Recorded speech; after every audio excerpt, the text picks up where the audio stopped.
14:32 کیوں ہو رہے؟ گو life,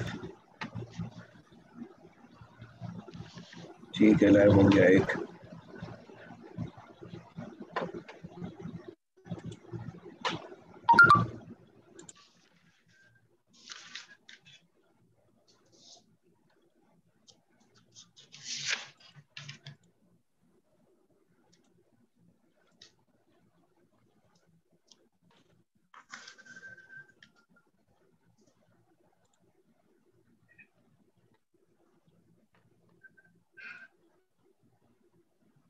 YouTube پہ دیکھیے وہاں سے برابر آ رہے ہیں کیا؟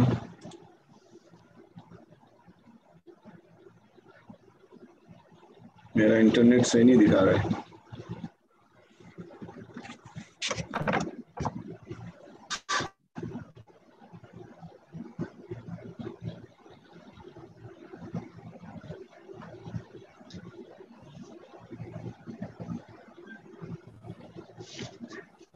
یوٹیوب پہ آ رہا ہے شیخ؟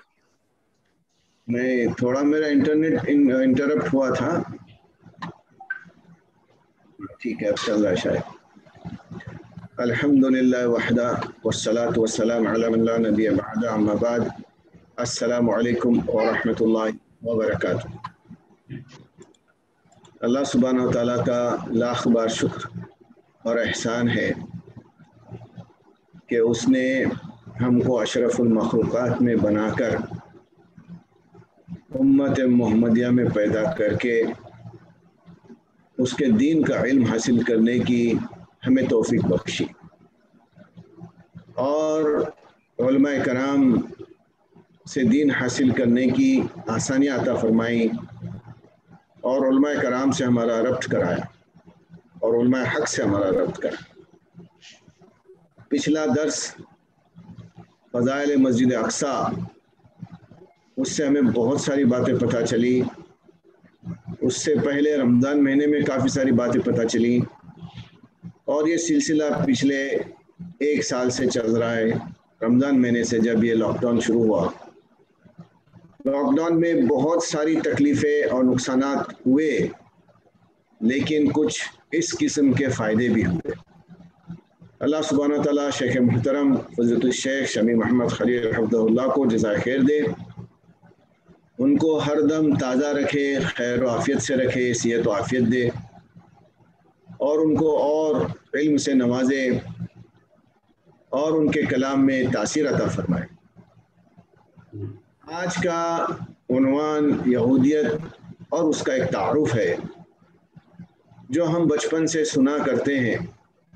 اہل کتاب اس میں سے ایک یہودیت ہے، یہودی ہے۔ اب انہوں نے اس کو اپنے دین کو کیسے بدل دیا یا کیا کیا، آج انشاءاللہ ہم لوگ ان کی ساری باتیں، ان کے سارے افعال جو کر گزرے ہیں، اور جس کو اللہ سبحانہ و تعالیٰ نے قرآن میں یعنی فرقان میں یعنی قرآن مجید میں بالکل واضح نازل کیا ہے، اور اس کو ہمارے پیارے رسول صلی اللہ علیہ وسلم محمد مصطفیٰ مجتبیٰ صلی اللہ علیہ وسلم نے ہم تک وہ ساری باتیں پہنچائی، اور ہم اس سے باخبر ہوئے۔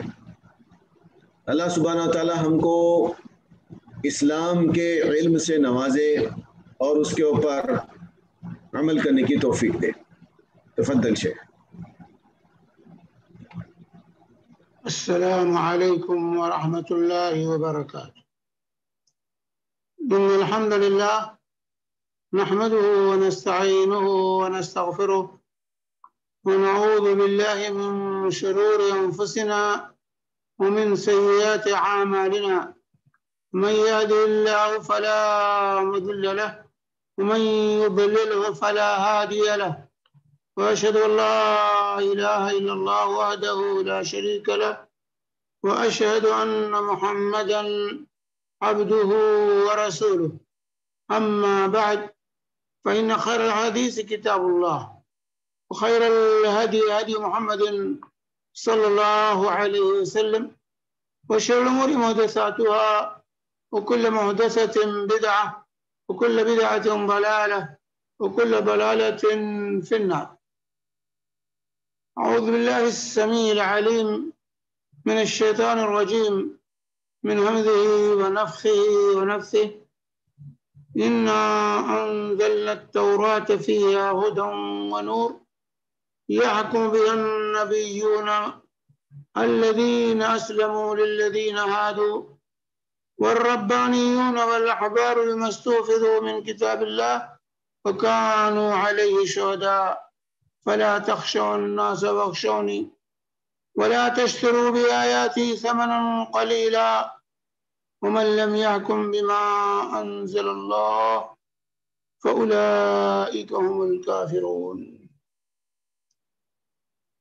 رب اشرح لي صدري ويسر لي أمري واحلل عقدة من لساني يفقهوا قولي اللهم صل وسلم على عبدك ونبيك محمد وعلى آله وصحبه أجمعين.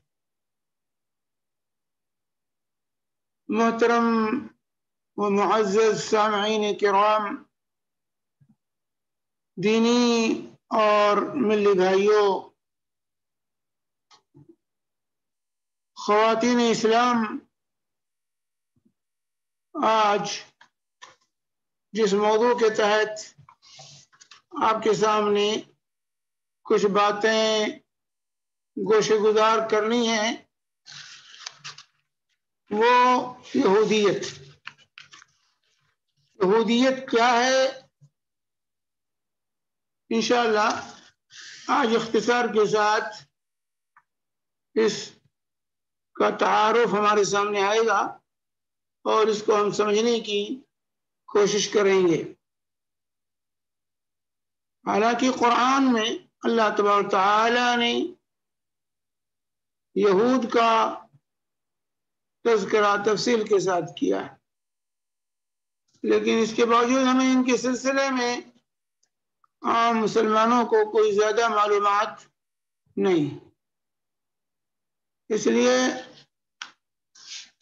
اس کا سمجھنا اور جاننا ایک مسلمان کے لیے انتہائی ضروری ہے کہ یہودیت کیا ہے، یہود کون لوگ ہیں، ان کی کیا کارستانیاں ہیں اور ان کے سلسلے میں کتاب و سنت میں ہمیں کیا رہنمائی کی گئی۔ اولاً تو یہ واضح ہونا چاہیے کہ اللہ تبارک و تعالی نے انسانیت کی جس طریقے سے جسمانی ربوبیت کی ہے، اسی طرح اللہ رب العالمین نے روحانی ربوت کا تربیت اور ربوبیت کا بھی انتظام فرمایا۔ چنانچہ اللہ تعالیٰ نے ابتدائی سے انبیاء اور رسول کا سلسلہ جاری کیا۔ سیدنا آدم علیہ السلام سے فرمایا تھا رب کائنات نے فَإِمَّا يَأْتِيَنَّكُم مِّنِّي هُدًى فَمَنِ اتَّبَعَ هُدَايَ وَلَا يَضِلُّ وَلَا يَشْقَىٰ، کہ آدم دنیا میں جا رہے ہو، ہم تمہیں ایسے نہیں چھوڑیں گے بلکہ تم اپنی اولاد کو، نسل انسانی کو یہ سبق سکھا دینا کہ میں ہدایت بھیجوں گا، یعنی انبیاء کو مبعوث کروں گا، کتابیں نازل کروں گا، شریعتوں کا نزول ہوگا۔ وَمَنِ اتَّبَعَ هُدَايَ فَلَا يَضِلُّ وَلَا يَشْقَىٰ، تو جو میری بھیجی ہوئی ہدایت کی پیروی کریں گے وہ گمراہ نہیں ہوں گے، بدبختی انہیں لائق نہیں ہوگی۔ وَمَنْ أَعْرَضَ عَنْ ذِكْرِي، اور جو میرے ذکر سے اعراض کریں گے فَإِنَّ لَهُ مَعِيشَةً ضَنكًا، تو ان کی معیشت کو ہم تنگ کر دیں گے۔ وَنَحْشُرُهُ يَوْمَ الْقِيَامَةِ أَعْمَىٰ، اور قیامت کے دن انہیں اندھا اٹھائیں گے۔ تو اللہ تبارک و تعالیٰ نے انبیاء اور رسول کا یہ سلسلہ جاری کیا۔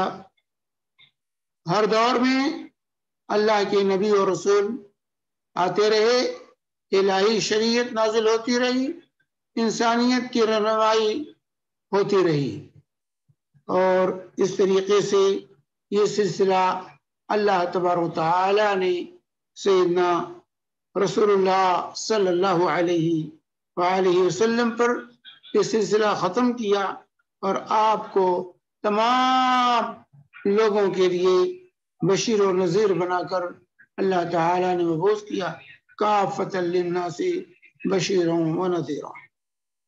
پھر آپ کو اس طرح اللہ تعالیٰ نے رسالت عامہ عطا فرمائی اور گزشتہ تمام شرائع کو اللہ تعالیٰ نے منسوخ قرار دے دیا، جو کہ گزشتہ شریعتیں وقتی شریعتیں تھیں، ایک خاص پیریڈ اور خاص وقت کے لیے، خاص اقوام کے لیے یہ شریعتیں نازل ہوئی تھیں، ان کو اللہ تعالیٰ نے منسوخ قرار دیا اور اسی لیے وہ شریعتیں محفوظ بھی نہیں رہ سکی۔ اور پھر اللہ تبارک و تعالیٰ نے یہ واضح کر دیا کہ اب دنیا کے اندر جو شریعت نافذ العمل ہوگی وہ شریعت محمد رسول اللہ صلی اللہ علیہ وسلم کی لائی ہوئی شریعت۔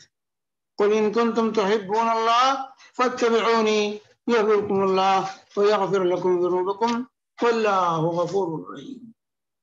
اے نبی آپ ان سے کہہ دیجئے کہ اگر تمہیں اللہ کی محبت کا دعویٰ ہے تو میری یعنی نبی کریم صلی اللہ علیہ وسلم کی پیروی کرو، اگر ایسا کرو گے تو اللہ تمہیں محبوب رکھے گا اور تمہارے گناہوں کو بھی معاف کر دے گا، اللہ بخشنے والا مہربان۔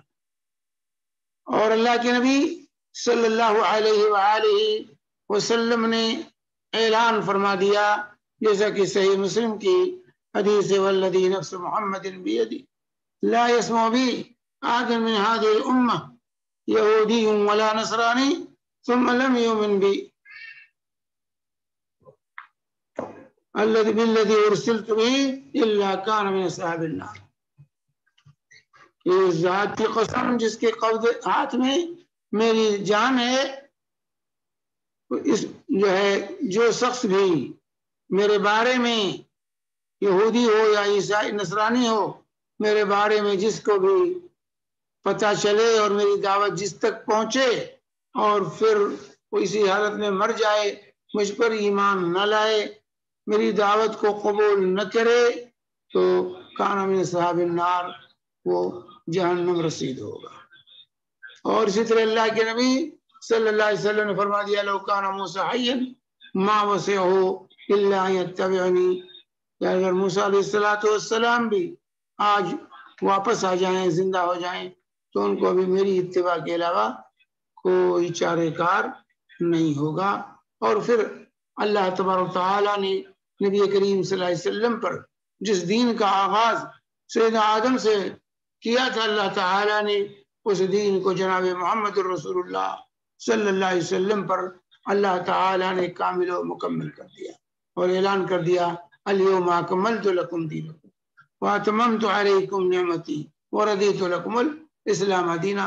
یہ آج کے دن میں نے تمہارے لیے تمہارے دین کو مکمل کیا ہے، اپنی نعمت تم پر پوری کی ہے اور اسلام کو باعث دین کے تمہارے لیے میں نے پسند کر لیا۔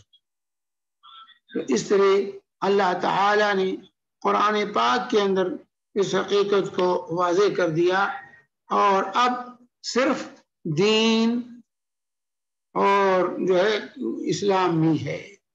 ان الدین عند اللہ الاسلام، جو اسلام چلا تھا سیدنا آدم علیہ السلام کے زمانے سے، وہ اسلام جناب محمد الرسول اللہ صلی اللہ علیہ وسلم پر آ کر مکمل ہوا، اور اس طریقے سے اللہ تعالیٰ نے انسانیت کی ہدایت کا یہ راستہ متعین کیا، اور محمد الرسول اللہ صلی اللہ علیہ وسلم پر نبوت رسالت کا سلسلہ ختم کر کے رہتی دنیا تک کے لیے اس پیغام کو عام کیا۔ اللہ تبارک و تعالیٰ نے فرمایا ما کان محمد ابا احد من رجالکم ولکن رسول اللہ وخاتم النبیین وکان اللہ بکل شیء علیما۔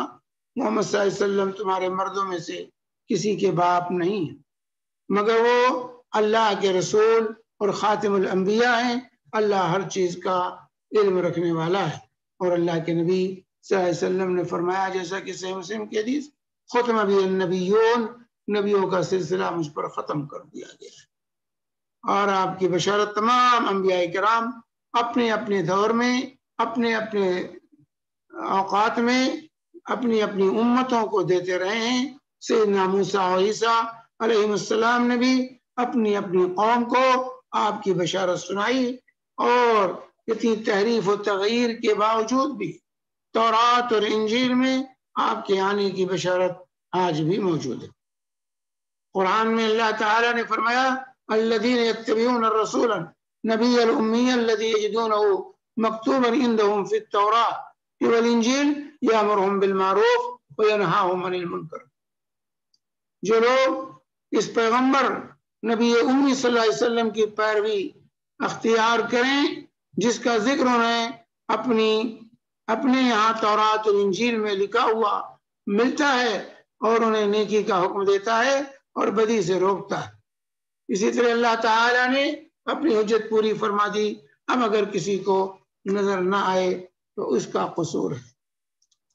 یہ حقیقت یاد رکھنی چاہیے کہ ایک مسلمان کے لیے ضروری ہے کہ گزشتہ تمام انبیاء اور رسول پر ایمان اور ان پر نازل شدہ کتابوں پر ایمان رکھے۔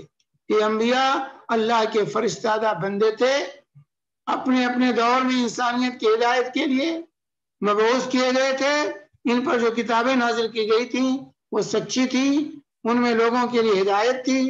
اب وہ کتابیں منسوخ ہو چکی ہیں، وہ شریعتیں منسوخ ہو چکی ہیں، اور اب قابل اعتبار اور عمل صرف محمد الرسول اللہ صلی اللہ علیہ وسلم کی لائی ہوئی شریعت ہے۔ اب قیامت تک ہدایت کے لیے یہی شریعت ہے، اور اللہ تعالیٰ نے اس کو قیامت تک کے لیے محفوظ کر دیا اور فرمایا اِنَّا نَحْنُ نَزَّلْنَا الذِّكْرَ وَإِنَّا لَهُ لَحَافِظُونَ۔ ہم نے اس ذکر کو نازل کیا ہے اور ہم ہی اس کی حفاظت کرنے والے ہیں۔ ہم نے آغاز کیا، ہم اس کی حفاظت کریں گے۔ تو یہ قیامت تک کے دن محفوظ ہے، یہ شریعت محفوظ رہے گی، اور کیونکہ اب آپ کے بعد کوئی نبی نہیں آئے گا، نبوت کا سلسلہ ختم ہو چکا ہے، اس لیے اللہ تعالیٰ نے اس شریعت کی حفاظت کی ضمانت لی۔ چونکہ گزشتہ شریعتیں وقتی تھیں، ایک وقت کے لیے، ایک پیریڈ کے لیے، ایک خاص قوم کے لیے تھیں، اس لیے ان شریعتوں کی حفاظت کی ضرورت محسوس نہیں کی گئی اور ضرورت نہیں تھی۔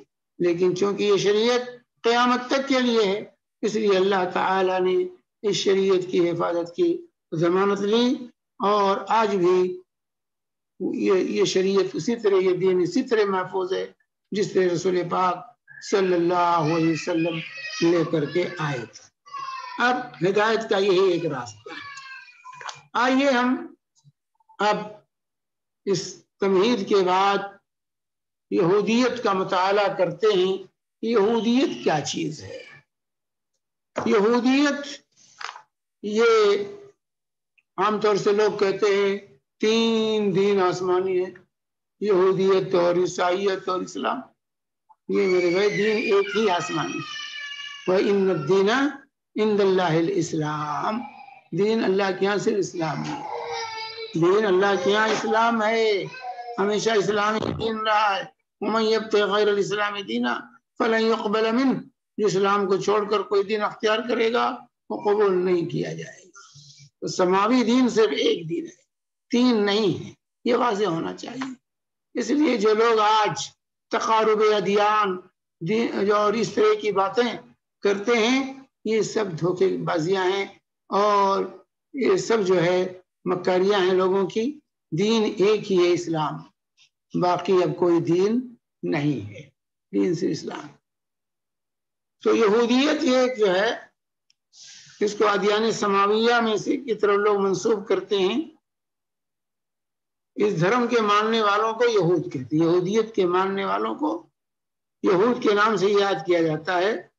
یہ لوگ اپنا انتساب سیدنا موسیٰ علیہ السلام کی طرف کرتے ہیں، اور تورات پر ایمان لانے کے دعوے دار، تورات پر ایمان لانے کا دعویٰ کرتے ہیں، اور سیدنا موسیٰ علیہ السلام پر جو ہے ایمان لانے کا ان کا دعویٰ ہے، ان کی طرف انسان، ان کو یہود کہتے ہیں۔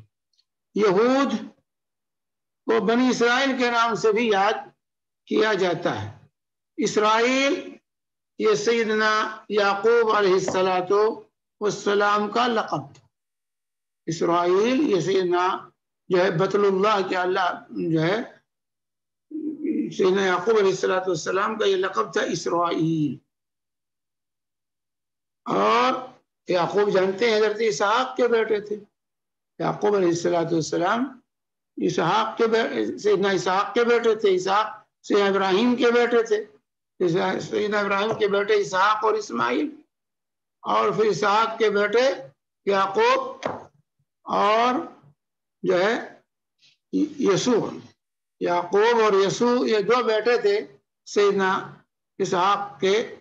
تو یعقوب علیہ السلام یہ اللہ کے نبی بھی تھے، اور یہ جو ہے انہی کا نام اسرائیل، لقب اسرائیل تھا۔ اس مناسبت سے جو ہے بنی اسرائیل کہہ کر اس سلسلے کو، اس نسل کو خطاب کیا گیا قرآن پاک کے اندر بھی۔ یعقوب علیہ السلام جو ہے سیدنا یوسف علیہ السلام کا واقعہ سورہ یوسف میں تفصیل سے پڑھ لیجئے۔ تو سیدنا یوسف علیہ السلام کو جو کنویں میں ڈالا گیا، اور اس کے بعد وہاں سے وہ قافلے کے ذریعے جب مصر پہنچے اور وہاں جا کر ان لوگوں نے بیچا اور عزیز مصر کے گھر میں نوکری ملی، وہاں جو ہے غلامی کی زندگی گزارنے لگے۔ اور پھر جو ہے اس کے بعد جو ہے اللہ تعالیٰ نے وہاں کا تخت تاج بھی آپ کو دیا۔ تو ان کے زمانے میں سیدنا یوسف علیہ السلام کے زمانے میں آل یعقوب جو ہے ہجرت کر کے پھر جو ہے مصر پہنچ گئے، اور اس کے بعد یہ فلسطین چھوڑ کر مصر ہی میں رہنے لگے۔ سیدنا ابراہیم نے عراق سے ہجرت کی تھی فلسطین کی طرف، فلسطین میں الخلیل کے اندر انہوں نے اقامت اختیار کی تھی۔ پھر وہاں اسماعیل اور اسحاق پیدا ہوئے، اسماعیل علیہ السلام پیدا ہوئے تو ان کو لا کر کے مکہ میں آباد کیا اللہ کے حکم سے۔ اور یعقوب جو ہے اسحاق علیہ السلام کی جب پیدائش ہوئی تو فلسطین میں رہ گئے، اور اس کے بعد یعقوب اسحاق کے بیٹے یعقوب علیہ السلام کی پیدائش ہوئی، اور یعقوب علیہ السلام کے بیٹے یوسف علیہ السلام، یہ نبیوں کا سلسلہ۔ جب مصر پہنچے تو اپنے پہلے گھر والوں کو، اپنے بھائیوں کو اور والد کو جو ہے وہ انہوں نے مصر بلا لیا۔ اور اس کے بعد یہ لوگ بنی اسرائیل جنہیں کہا جائے، یہ لوگ مصر میں آباد ہو گئے، یعنی یعقوب کی اولاد فلسطین کو چھوڑ کر مصر میں آباد ہو گئی، اور زمانے تک آباد رہے، یہاں تک کہ سیدنا موسیٰ علیہ السلام کا دور آیا۔ تو سیدنا موسیٰ علیہ السلام تک یہ بنی اسرائیل مصر میں آباد تھے، فلسطین کو چھوڑ دیا تھا اور مصر ہی میں آباد رہے۔ جب یوسف علیہ السلام کا زمانہ ختم ہوا اور اس کے بعد جب فرعونہ کا دور شروع ہوا تو یہ جو ہے غلامی کی زندگی میں منتقل ہو گئے، اور ان کو کی تذلیل اور تحقیر مصر میں ہونے لگی، لونڈی اور غلام بنایا گیا، ان کے بچوں کو قتل کیا جاتا تھا، عورتوں کو لونڈی بنا لیا جاتا تھا۔ اس طریقے سے یہ لوگ جو ہے اذیت میں مبتلا ہوئے، اور خاص طور سے فرعون موسیٰ کے دور میں ان کی ابتلا اور آزمائش کا دور اور سنگین ہو گیا۔ پھر اللہ تعالیٰ نے سیدنا موسیٰ علیہ السلام کو نبوت اور رسالت سے نوازا۔ یہاں سے بھاگے، وہ پورا قصہ ہے، بھاگے مدین گئے، مدین سے لوٹتے ہوئے راستے میں اللہ تبارک تعالیٰ نے وادی ذی طور کے پاس اللہ تعالیٰ نے ان کو نبوت اور رسالت سے نوازا۔ پھر وہ جو ہے وہاں سے مصر واپس پہنچے اور اپنی دعوت فرعون کے سامنے پیش کی، مصر والوں کے سامنے پیش کی، اور پھر وہ لوگ نہیں مانے اور مختلف طریقے سے جو ہے دعوت دی اور کوشش کی پہنچانے کی، لیکن جب وہ لوگ نہیں مانے تو بنی اسرائیل کو ایک رات لے کر سیدنا موسیٰ علیہ السلام وہاں سے نکل پڑے. چنانچہ اللہ تعالیٰ فرماتا ہے وَتَمَّتْ كَلِمَةُ رَبِّكَ الْحُسْنَى عَلَى بَنِي إِسْرَائِيلَ بِمَا صَبَرُوا وَدَمَّرْنَا مَا كَانَ يَصْنَعُ فِرْعَوْنُ وَقَوْمُهُ وَمَا كَانُوا يَعْرِشُونَ. کہ بنی اسرائیل کے حق میں تیرے رب کا وعدہ خیر پورا ہوا کیونکہ انہوں نے صبر سے کام لیا اور فرعون اور اس کی قوم کا وہ سب کچھ برباد کر دیا جو بناتے اور چڑھاتے تھے. تو اس طریقے سے بنی اسرائیل کا جو ہے دور مصر میں رہا. اس کے بعد سیدنا موسیٰ علیہ السلام ان کو لے کے نکلے اور پھر راستے میں راستہ بھٹکے اور سامنے سمندر آ گیا.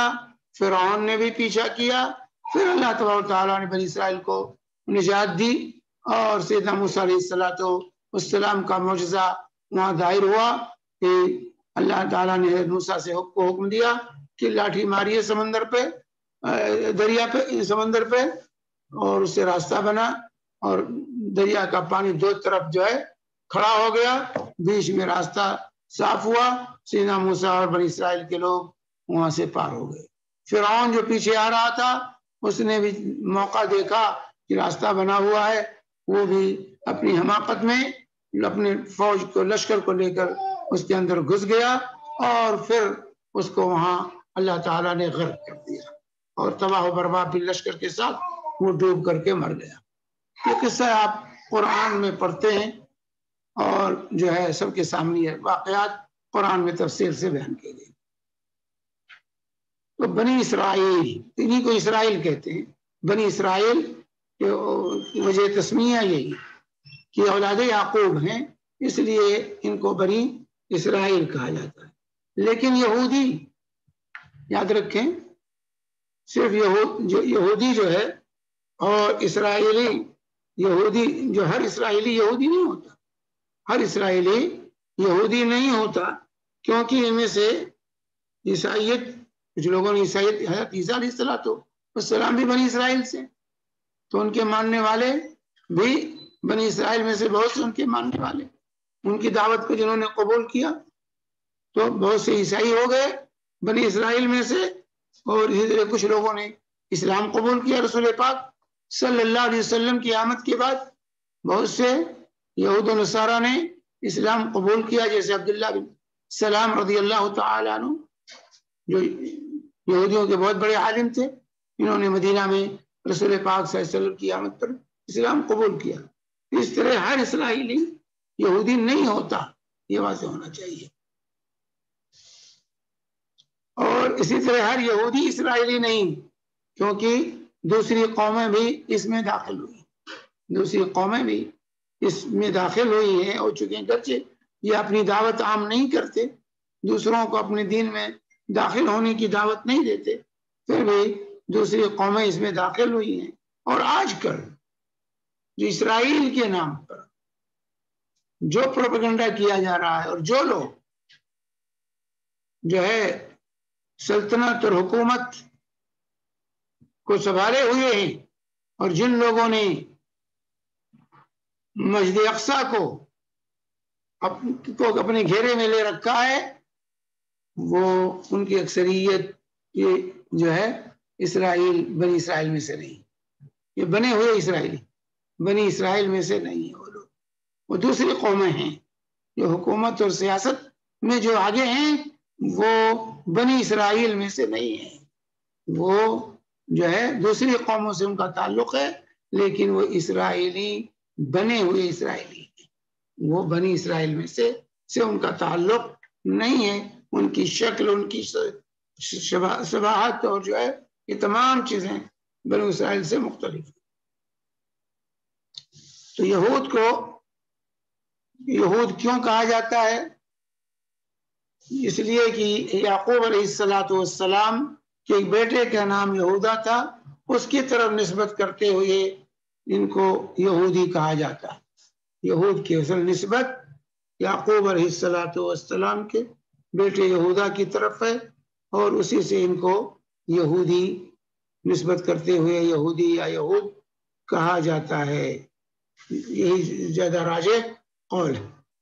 اسی طرح بنی اسرائیل میں سے ایک فرقہ جو ہے یہود کے مقابلے میں بنی اسرائیل کا ایک دوسرا فرقہ ہے جسے سامرا کہتے ہیں، یہودیوں کے مقابلے میں سامرا کہتے ہیں، جن کا یہود سے بنیادی امور میں اختلاف ہے۔ ان کی تورات بھی یہودیوں کی سے مختلف ہے، ان کی تورات بھی یہودیوں کی تورات سے مختلف ہے سامرا کی۔ تو اس طرح سے ہر اسرائیلی یہودی نہیں ہوتا یا ہر یہودی اسرائیلی نہیں ہوتا، یہ واضح ہونا چاہیے۔ تو یہود وہ ہیں جو اپنی نسبت سیدنا موسیٰ علیہ السلام کی طرف اور تورات کی طرف کرتے کہ ہم سیدنا موسیٰ پر ایمان رکھتے ہیں، ہم تورات پر ایمان لاتے ہیں، انہی لوگوں کو یہود کہا جاتا ہے۔ سیدنا موسیٰ علیہ السلام کی دعوت کیا تھی؟ وہ کس چیز کی دعوت دے رہے تھے جن کی طرف یہودیوں کو اپنا انتساب کرنے میں فخر محسوس ہوتا ہے؟ تو سیدنا موسیٰ علیہ السلام اولو العزم پیغمبروں میں سے ہیں۔ اللہ تعالیٰ نے انہیں اپنی رسالت کے لیے منتخب فرمایا اور شرف تکلم سے نوازا۔ تورات جیسی نور و ہدایت پر مشتمل کتاب اللہ تبارک و تعالیٰ نے سیدنا موسیٰ علیہ السلام کو عطا فرمایا۔ اللہ تعالیٰ کا ارشاد ہے قال یا موسیٰ انی اصطفیتک علی الناس برسالاتی و بکلامی فخذ ما آتیتک وکن من الشاکرین وکتبنا له فی الالواح من کل شیء موعظة وتفصیلا لکل شیء فخذها بقوة وامر قومک یاخذوا بأحسنها سأریکم دار الفاسقین۔ اے موسیٰ، میں نے تمام لوگوں پر تجھے ترجیح دے کر منتخب کیا ہے، میری پیغمبری کرے اور مجھ سے ہم کلام ہو، بس جو کچھ میں تجھے دوں اسے لے اور بجا لا۔ اس کو ہم نے موسیٰ کو ہر شعبے زندگی سے متعلق نصیحت اور ہر پہلو کے متعلق واضح ہدایت تختیوں پر لکھ کر دی اور اس سے کہا کہ ان ہدایات کو مضبوط ہاتھوں سے سنبھال اور اپنی قوم کو حکم دے کہ ان کے بہتر مفہوم کی پیروی کریں، ان قریب میں تمہیں فاسقوں کا گھر دکھا دوں گا۔ تو اس طریقے سے اللہ تعالیٰ نے حضرت موسیٰ علیہ السلام کو منتخب کیا اپنی رسالت اور نبوت کے لیے، اور انہیں تورات جیسی عظیم کتاب اللہ تبارک تعالیٰ نے سیدنا موسیٰ علیہ السلام کو دی۔ اور اللہ تعالیٰ نے فرمایا اِنَّا أَنزَلْنَا التَّوْرَاةَ فِيهَا هُدًى وَنُورٌ يَحْكُمُ بِهِ النَّبِيُّونَ الَّذِينَ أَسْلَمُوا لِلَّذِينَ هَادُوا وَالرَّبَّانِيُّونَ وَالْأَحْبَارُ بِمَا اسْتُحْفِظُوا مِنْ كِتَابِ اللَّهِ وَكَانُوا عَلَيْهِ شُهَدَاءَ فَلَا تَخْشَوُا النَّاسَ وَاخْشَوْنِي وَلَا تَشْتَرُوا بِآيَاتِي ثَمَنًا قَلِيلًا وَمَنْ لَمْ يَحْكُمْ بِمَا أَنزَلَ اللَّهُ فَأُولَئِكَ هُمُ الْكَافِرُونَ۔ یہ سورہ مائدہ کی آیات ہیں۔ ہم نے تورات نازل کی جس میں ہدایت اور روشنی تھی، سارے نبی جو مسلم تھے اسی کے مطابق ان یہودیوں کے معاملات کا فیصلہ کرتے تھے، اسی طرح احبار اور رہبان بھی اسی پر فیصلہ کا مدار رکھتے تھے، کیونکہ انہیں کتاب اللہ کی حفاظت کا ذمہ دار بنایا گیا تھا اور وہ اس پر گواہ تھے۔ بس اے گروہ یہود، تم لوگوں سے نہ ڈرو بلکہ مجھ سے ڈرو اور میری آیات کا کو ذرا ذرا معاوضے کے بدلے بیچنا چھوڑ دو۔ جو لوگ اللہ کے نازل کردہ قانون کے مطابق فیصلہ نہ کریں وہی کافر ہیں۔ تمام انبیاء کرام کی دعوت بھی توحید، ایمان، آخرت، اقامت عدل و انصاف کی بنیادی اصولوں پر قائم تھی۔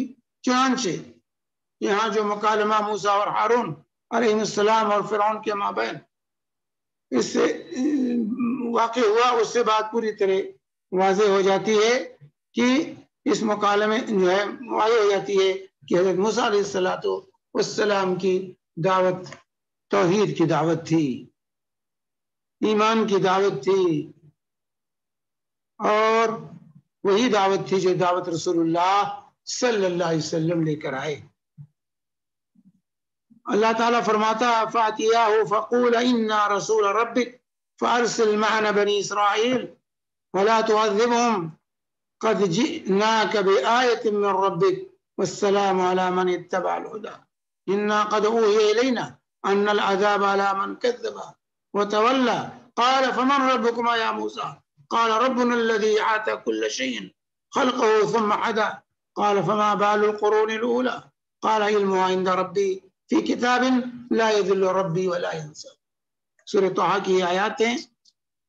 جاؤ اس کے پاس یعنی فرعون کے پاس اور کہو کہ ہم تیرے رب کی کہ فرستادہ ہیں، بنی اسرائیل کو ہمارے ساتھ جانے کے لیے چھوڑ دے، یعنی اگر تو ایمان نہیں لاتا تو بنی اسرائیل کو ہمارے ساتھ جانے دے اور ان کو تکلیف نہ دے، ہم تیرے پاس تیرے رب کی نشانی لے کر آئے، اور سلامتی ہے اس کے لیے جو راہ راست کی پیروی کرے۔ ہم کو وہی سے بتا دیا گیا ہے کہ عذاب ہے اس کے لیے جو جھٹلائے اور منہ موڑے۔ فرعون نے کہا اچھا تو پھر تم دونوں کا رب کون ہے اے موسیٰ؟ موسیٰ نے کہا ہمارا رب وہ ہے جس نے ہر چیز کو اس کی ساخت بخشی، پھر اس کا راستہ بتایا۔ فرعون بولا اور پہلے جو نسلیں گزر چکی ہیں ان کی پھر کیا حالت تھی؟ موسیٰ علیہ السلام نے کہا ان کا علم میرے رب کے پاس ایک نوشتے میں محفوظ ہے، میرا رب نہ چوکتا ہے نہ بھولتا۔ قال فرعون ما رب العالمین قال رب السماوات والارض وما بینہما ان کنتم موقنون قال لمن حوله الا تستمعون قال ربكم ورب آبائكم الاولین قال ان رسولكم الذي ارسل اليكم لمجنون قال رب المشرق والمغرب وما بینہما ان کنتم تعقلون۔ فرعون نے کہا اور یہ رب العالمین کیا ہوتا ہے؟ موسیٰ نے جواب دیا آسمان و زمین کا رب اور ان سب چیزوں کا رب جو آسمان و زمین کے مابین ہیں، اگر تم یقین لانے والے ہو۔ فرعون نے اپنے گرد و پیش کے لوگوں سے کہا سنتے ہو؟ موسیٰ نے کہا تمہارا رب بھی اور تمہارے ان آبا و اجداد کا رب بھی جو گزر چکے ہیں۔ فرعون نے حاضرین سے کہا تمہارے رسول صاحب جو تمہاری طرف بھیجے گئے ہیں بالکل ہی پاگل معلوم ہوتے ہیں۔ موسیٰ نے کہا مشرق و مغرب اور جو کچھ ان کے مابین ہے سب کا رب، اگر آپ لوگ کچھ عقل رکھتے۔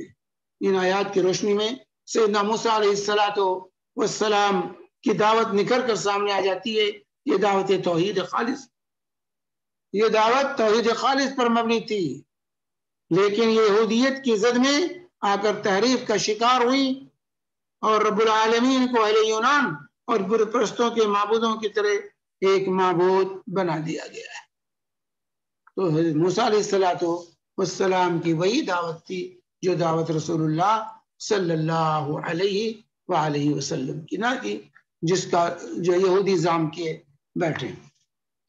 اب آئیے ہم دیکھتے ہیں کہ یہودی جس تورات پر ایمان لانے کا دعویٰ کرتے ہیں وہ اس کی حقیقت کیا ہے۔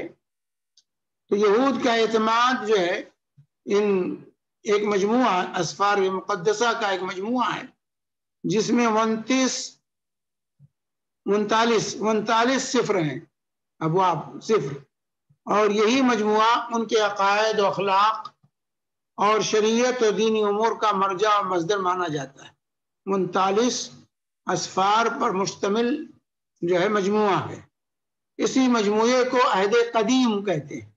بائبل میں عہد قدیم و عہد جدید، دی اولڈ ٹیسٹمنٹ اور نیو ٹیسٹمنٹ جو ہے اس مجموعے کو عہد قدیم کے نام سے یاد کیا جاتا ہے، جس پر مسیحی بھی ایمان رکھتے ہیں، اور یہ ان کی کتاب مقدس کا جزء اول ہے عیسائیوں کے یہاں۔ تو تورات جو ہے اسفار عہد قدیم کی 4 قسمیں ہیں۔ عہد قدیم کی 4 قسمیں ہیں۔ قسم اول ان 5 اسفار پر مشتمل ہے جو یہود کی نظر میں تورات کو شامل ہے۔ پہلی قسم جو ہے یہ 5 اقسام ہیں، جو ہے 4 اقسام ہیں عہد قدیم کے۔ ان میں سے پہلی قسم جو ہے وہ اس کے اندر 5 اسفار ہیں، 5 صفر ہیں، اور انہی کو یہودی جو ہے تورات مانتے ہیں کہ تورات یہی ہے۔ وہ اسفار ہیں صفر تکوین، جس کو کتاب پیدائش بھی کہتے ہیں، جس کے اندر آسمان و زمین کی تخلیق اور قصے نوح و طوفان سے لے کر ارض مصر میں بنی اسرائیل کی سکونت پذیر ہونے تک کے واقعات پر مشتمل ہے۔ سفر خروج یا کتاب خروج اس جز میں مصر میں بنی اسرائیل کی تاریخ اور موسیٰ کے ساتھ ان کا ارض کنعان کی طرف رخ کرنا اور میدان طی میں پیش آمدہ واقعات درج ہیں۔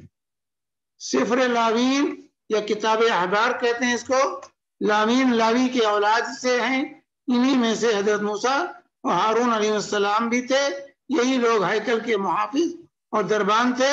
ذبیحہ اور قربانیاں انہی کے اشراف میں انجام پاتی تھی، اور اسی لیے اس جز کے اندر انہی امور کے متعلق بحث کی گئی ہے۔ سفر عدد یا کتاب گنتی، چوتھا سفر جو ہے سفر عدد یا کتاب گنتی، بنی اسرائیل کے اسباط و قبائل اور فوج وغیرہ کے احصائیات پر یہ سفر مشتمل ہے۔ 5واں سفر تثنیہ یا کتاب استثناء، جنگ و سیاست، اقتصاد و معاملات وغیرہ کے متعلق شرعی احکام پر مشتمل ہے۔ اسے تثنیہ اس لیے کہا گیا ہے کیونکہ ان تعلیمات کا اس کے اندر بار بار تکرار کیا گیا ہے۔ تو یہی 5 اسفار جو ہیں ان کو یہودی جو ہے تورات مانتے ہیں، کتاب اپنا مقدس کتاب۔ اس کے علاوہ جو ہے تاریخی اسفار، شعری اسفار، اسفار انبیاء، یہ تمام کو جو ہے اس کے جو ہے اہم وہی پہلے 5 ہیں، ان کی وہ اہمیت یہودیوں کے ہاں نہیں۔ تو اس طریقے سے تاریخی اسفار عہد قدیم کی دوسری تاریخی اسفار پر مشتمل ہے، جن کی کل تعداد 12 ہے۔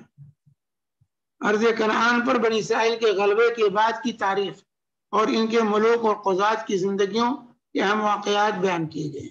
شعری اسفار عہد قدیم کی یہ تیسری قسم ہے۔ ان مواعظ و امثال و اناشید پر مشتمل ہے جو شعر میں لکھے گئے ہیں، ان کی تعداد 5 ہے۔ اور اسفار انبیاء عہد قدیم کی چوتھی قسم ہے، جس میں کل 17 اسفار ہیں۔ ہر سفر میں بنی اسرائیل کے کسی نہ کسی نبی کی تاریخ پر مشتمل ہے۔ اور جو ہے یہ ان اقسام میں یہود کے نزدیک اہم ترین قسم پہلی قسم ہے، اسی پر لفظ تورات کا اطلاق کرتے ہیں، لیکن مسیحی چاروں اقسام پر تورات کا اطلاق کرتے ہیں۔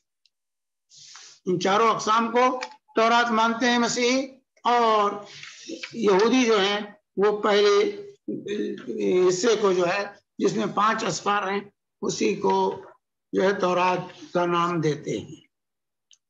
لیکن موجودہ تورات جو یہود کا زعم ہے کہ یہی وہ تورات ہے جو انسانیت کی ہدایت کے لیے سیدنا موسیٰ علیہ السلام پر یہ نازل کی گئی تھی، لیکن تورات ہی کے بیان سے ان کی اس زعم کی تردید ہوتی، یہودیوں کے زعم کی تردید ہوتی ہے۔ چنانچہ اول ان اسفار کے اندر جو زبان و اسلوب استعمال کیا گیا ہے اور جن موضوعات پر روشنی ڈالی گئی ہے اور جس سیاسی اجتماعی معاشرے کی عکاسی کی گئی ہے، اس سے صاف ظاہر ہوتا ہے کہ یہ اسفار سیدنا موسیٰ علیہ السلام کی بعد کئی صدیوں کے بعد تالیف کیے گئے ہیں، اس کو لکھا گیا ہے، موسیٰ کے زمانے میں نہیں لکھا گیا۔ محققین کا خیال ہے کہ سفر تکوین اور خروج یہ تقریباً 9ویں صدی قبل مسیح اور سفر تثنیہ 7ویں صدی قبل مسیح اور کے آخر میں، اور سفر عدد و لاوین 5ویں اور 4تھی صدی قبل مسیح میں تالیف کیے گئے۔ بخت نصر کے حملے کے بعد بخت نصر نے ارض کنعان پر 578 قبل مسیح میں حملہ کیا تھا۔ اس حملے سے بنی اسرائیل کی پوری تہذیب و ثقافت برباد ہو گئی تھی اور انہیں بابل میں قید و بند کی زندگی گزارنی پڑی تھی۔ تو 578 قبل مسیح میں بخت نصر نے بیت المقدس پر حملہ کیا تھا، فلسطین پر حملہ کیا تھا اور تمام یہودیوں کو قیدی بنا کر کے عراق لے کے چلا گیا تھا۔ عراق لے کے چلا گیا، وہاں قید و بند کی یہ زندگی گزارنے لگے اور اس طریقے سے ان کی یہ مقدس کتاب بھی ضائع ہو گئی، تورات بھی ان کی ضائع ہو گئی۔ اور اس کے بعد تورات میں تحریف کے جو دلائل ہیں وہ بھی بہت واضح ہیں۔ چنانچہ تورات ہی کے بیان میں، تورات میں جو ہے سورہ تثنیہ کا یہ بیان ہے کہ موسیٰ نے تورات کو لکھا اور بنی اسرائیل سے عہد لیا کہ اس کی حفاظت کریں گے اور اس پر عمل پیرا ہوں گے۔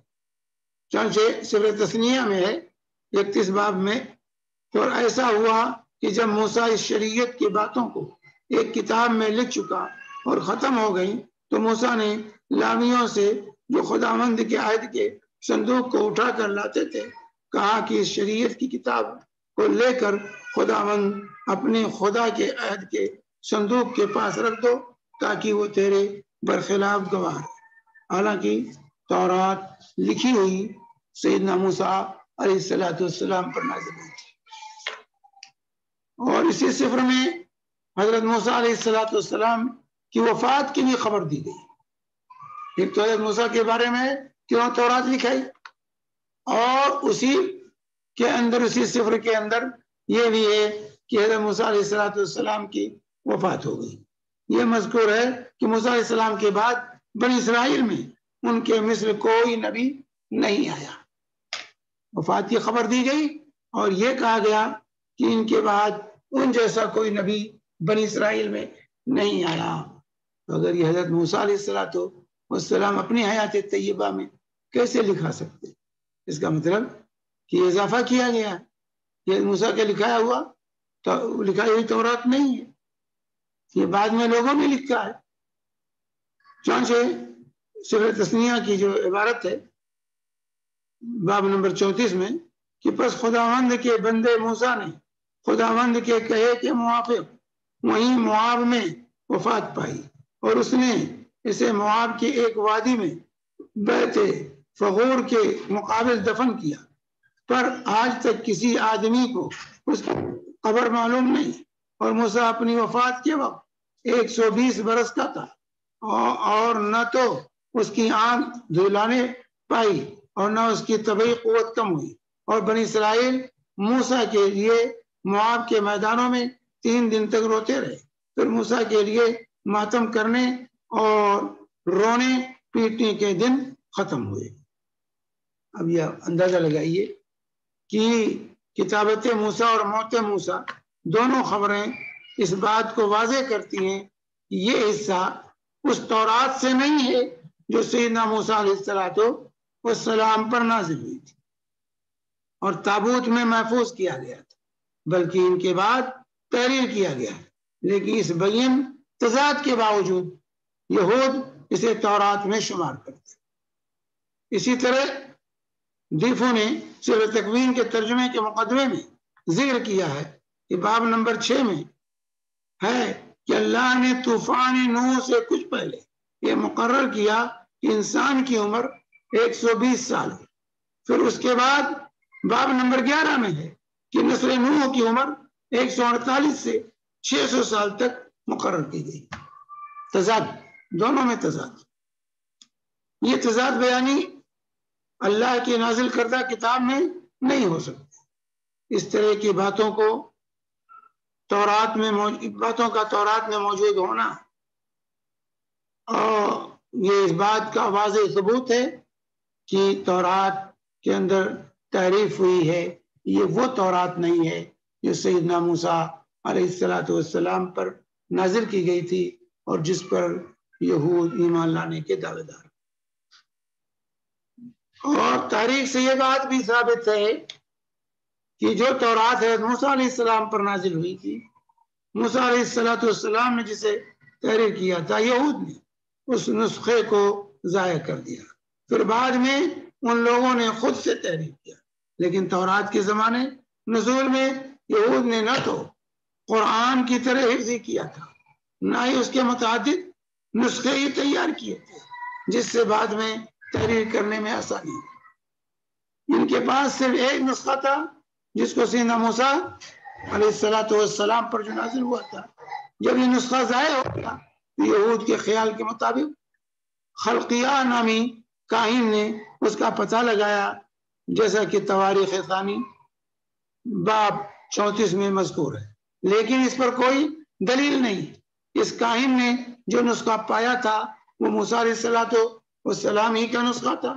بہرحال یہ نسخہ جس کا پتہ خلقیہ نے لگایا تھا وہ بھی ضائع ہو گیا، اور بابل کے قید و بند کے بعد عزیر نامی عذرا لکھتے ہیں لوگ، عذرا نامی کاہن نے اپنی یادداشت اور لوگوں کی زبانی ایک نسخہ تیار کیا جس کے متعلق یہود کا الزام ہے کہ اس نے یہ نسخہ الہام سے لکھا تھا، مگر اس پر کیا دلیل؟ یہ نسخہ الہام سے لکھا گیا تھا۔ اور لطف کی بات تو یہ ہے کہ ان کے پاس تورات کے جو حصے جو ہے یہ ایک طرف یہ عقیدہ کہ عذرا نے الہام سے اس نسخے کو تیار کیا، اور دوسری طرف یہ الزام کہ لوگوں کے پاس تورات کے جو حصے تھے اس سے جمع کر کے اس نسخے کو تیار کیا۔ تو اگر الہام سے اسے تحریر کیا گیا ہوتا تو لوگوں سے جمع کرنے کی کیا ضرورت، اور یہ محنت شاقہ کیوں اٹھائی گئی؟ اس سے بات واضح ہو جاتی ہے کہ الہام صحیح سے اس نسخے کا کوئی تعلق نہیں۔ اور ظاہر ہے کہ موسیٰ علیہ السلام پر جو تورات نازل ہوئی تھی وہ ان تاریخی واقعات اور قصے جس کے نزول کے بعد پیش آئے، مثلا موت موسیٰ اور کتابت موسیٰ، تو اس سے خالی تھی۔ پھر یہ نسخہ بھی ضائع ہو گیا اور اس کا کہیں پتہ نہ لگا۔ اس کا یہ نسخہ بھی ضائع ہو گیا، جو عذرا نے تیار کیا وہ نسخہ بھی ضائع ہو گیا اور اس کا کہیں بھی پتہ نہ لگا، اور اس طریقے سے یہ قوم اپنے اصلی کتاب سے بے دخل ہو گئی۔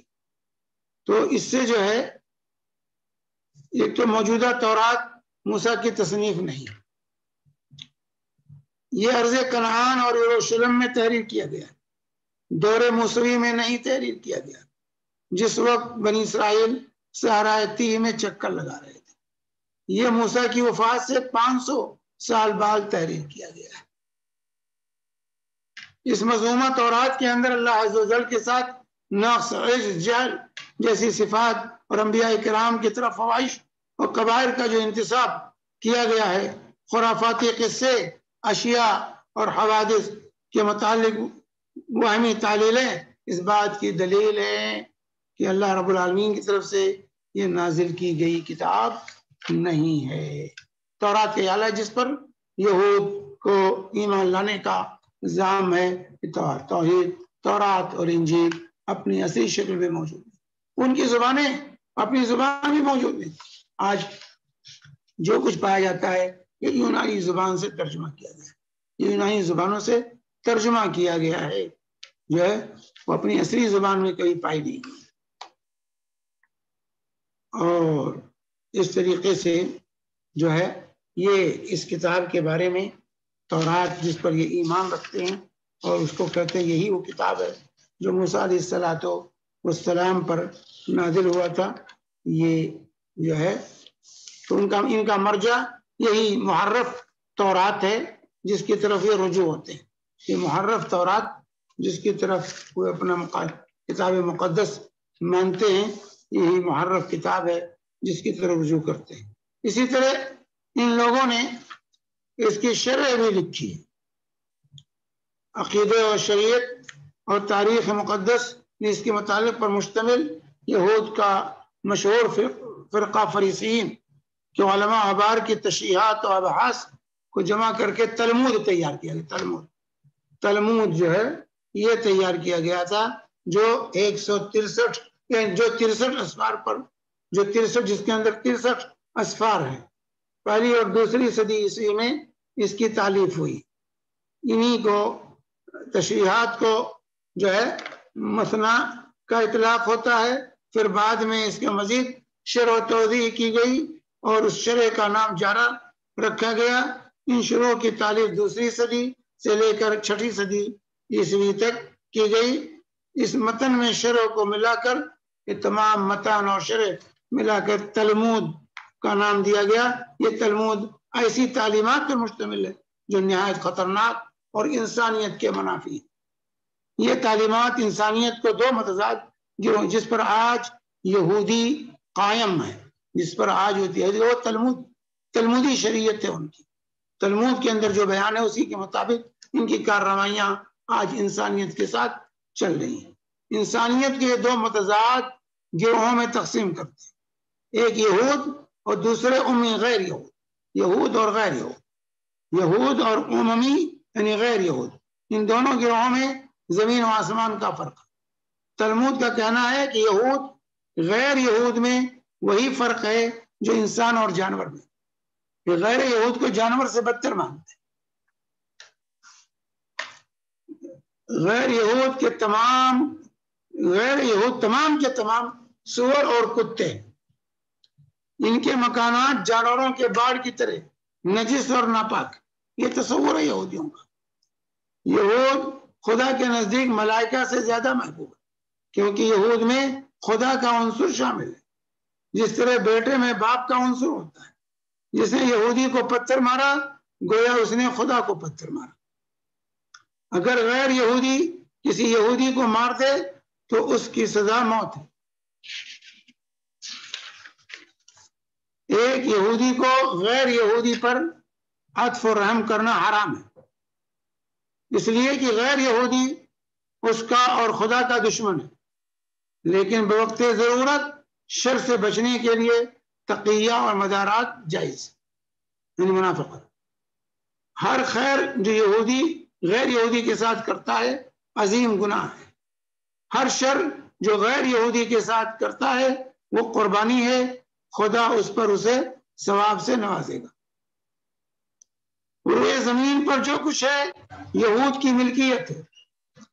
غیر یہود کے ساتھ جو کچھ ہے وہ یہود کا غصب شدہ مال ہے. لہذا یہود پر جملہ وسائل اور ذرائع سے اس کا لوٹا لینا واجب ہے. یہودی پر اپنے بھائی کی چوری حرام ہے مگر غیر یہودی کے ساتھ جائز ہے بلکہ واجب ہے، کیونکہ دنیا کی تمام چیزیں یہود کے لیے ہیں تو یہ ان کا حق ہے. لہذا ان پر واجب ہے کہ جس طرح ہو سکے اس پر قابض ہو جائیں. اس طرح انسانیت سوچ تعلیمات سے تلمود کے صفحات پر ہیں. اب جو قوم اس طرح کی تعلیمات کی حامل ہو وہ دنیا میں شر و فساد مچانے کے بجائے اور کیا کرے گی؟ اندازہ لگائیے. یہ ہے اور اسی منہج پر وہ کام کر رہے ہیں. یہود اسی راستے پر قائم ہے، اپنی اسی شریعت پر جو انہوں نے اپنی شریعت بنا رکھی ہے اسی شریعت پر وہ لوگوں کے ساتھ معاملات کر رہے ہیں. تو دنیا کے اندر شر و فساد کا مرکز یہود، شر و فساد کا مرکز یہود ہیں. اس لیے ان کے سلسلے میں کچھ خیر کی توقع کرنا اور ان سے خیر کی امیدیں رکھنا یہ بے بنیاد چیز ہے. یہ بے بنیاد چیز ہے ان کی شریعت کی. یہ ہے یہودی، یہ ان کا چہرہ. اور انشاءاللہ اس کا بقیہ حصہ بھی ہے یہودیت کے تعارف کا جو انشاءاللہ آئندہ آپ کے سامنے جس کا ذکر آئے گا. اللہ تعالیٰ سے دعا ہے کہ رب العالمین اس فرقے کو اور ان لوگوں کو سمجھنے کی اللہ تعالیٰ ہم مسلمانوں کو توفیق دے اور ان کے شر سے ان کے فساد سے اللہ تبارک تعالیٰ ہمیں محفوظ رکھے، بلکہ پوری دنیا کو محفوظ. یہ پوری دنیا کے لیے فتنہ ہے. دنیا کے اندر جتنے فتنوں فساد برپا ہوتے رہے، اس کے پیچھے کسی نہ کسی یہودی کا ہاتھ رہتا ہے، یہ واضح ہونا چاہیے۔ ہر شر کے پیچھے یہودی چھپا ہوا ہے، ہر شر کے پیچھے یہودی چھپا ہوا ہے اور اس کا ہاتھ ہے اس کے اندر۔ جتنی انشاءاللہ آئندہ کچھ تفصیل آپ کے سامنے آئے گی، اللہ تعالیٰ سے دعا ہے کہ رب العالمین اس طرح کے باطل پرستوں کو سمجھنے کی اور ان کے شر سے بچنے کی اللہ تعالیٰ ہمیں توفیق عطا کرے۔ اس کے باوجود ہم کہتے ہیں کہ نہیں، یہ تو آسمانی دین والے ہیں۔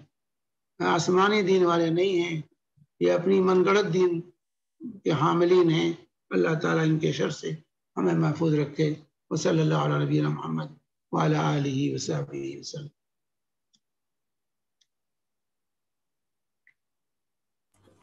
جزاک اللہ خیرا شیخ۔ سوال جواب کی طرف آ جاتے ہیں انشاءاللہ۔ جو لوگ زوم پہ ہیں وہ اپنا ہاتھ اٹھا سکتے ہیں اور سوال کر سکتے ہیں۔ یوٹیوب اور فیس بک کے سوالات انشاءاللہ مجیب بھائی، سجاد بھائی لیں گے۔ کسی کے پاس اگر کوئی سوال ہے یا چیٹ میں ڈالیں، یا پھر جاوید بھائی آپ کا ہاتھ اٹھا ہوا ہے، آپ سوال کر سکتے ہیں۔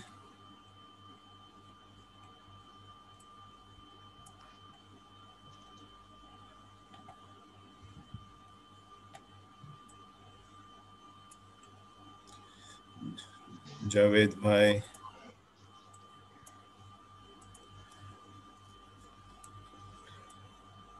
السلام علیکم شیخ صاحب۔ وعلیکم السلام ورحمۃ اللہ وبرکاتہ۔ شیخ صاحب، جیسے میری ذمہ داری کیا بنتی ہے ابھی فلسطین کے بارے میں یا قدس کے بارے میں؟ فلسطین کے بارے میں آپ کی ذمہ داری یہ بنتی ہے کہ آپ مسجد اقصیٰ کے لیے، وہاں کے مسلمانوں کے لیے دعا کریں۔ ہر فرد، ہر مسلمان کی ذمہ داری ہے کہ ہر مسلمان دعا کرے اللہ تعالیٰ سے کہ اللہ تعالیٰ اس گھر کو ان شر پسندوں سے محفوظ رکھے، مسلمانوں کی جان کی، مال کی، عزت اور آبرو کی حفاظت۔ ہماری یہ ذمہ داری ہے۔ اور ہماری دوسری ذمہ داری کہ ہم خود مسلمان بن کے رہیں، مسلمان بن کے رہیں، تاکہ اس قابل ہو سکیں کہ اس گھر کو ہم آزاد کرا سکیں۔ اس کو آزاد کرانے کے لیے مسلمان ہونا ضروری ہے۔ تو اگر یہ گھر ہم سے چھینا ہوا ہے تو اس بات کی دلیل ہے کہ ہم اسلام کو چھوڑے ہوئے ہیں، ہم اسلام کو چھوڑے ہوئے ہیں، صحیح اسلام پر ہم کاربند نہیں، کیونکہ یہ گھر اللہ تعالیٰ نے ہمیں دیا تھا پھر ہم سے چھین لیا۔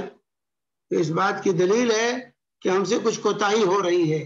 اپنی کوتاہیوں پر نظر ڈالیں، اپنی اصلاح کریں، اسلام پر کاربند ہو جائیں، اور اللہ کا وعدہ وانتم الاعلون ان کنتم مومنین، اگر تم واقعی مومن بن جاؤ تو تمہارے لیے سربلندی۔ تو ضرورت اس بات کی، ایک تو دعا کرنا اور دوسرے اپنی اصلاح کرنا۔ یہ دوسروں پر ذمہ داری ڈال کر، حکمرانوں کو کوس کر کے، گالی دے کر کے، ان کو برا بھلا کہہ کر کے ہم کامیاب نہیں ہو سکتے، اس گھر کو آزاد نہیں کرا سکتے۔ جزاک اللہ خیر۔ ہر شخص کو اپنی ذمہ داری سمجھنی چاہیے۔ جزاک اللہ خیر۔ یہاں پہ ایک سوال آیا ہوا ہے شیخ کہ جمعہ کو نفل روزہ رکھ سکتے ہیں؟ اگر ہاں تو 2 ساتھ رکھنا ضروری ہے؟ دیکھیے، جمعہ کی مناسبت سے جمعہ کو نفلی روزے کے ساتھ خاص کرنا یہ منع ہے۔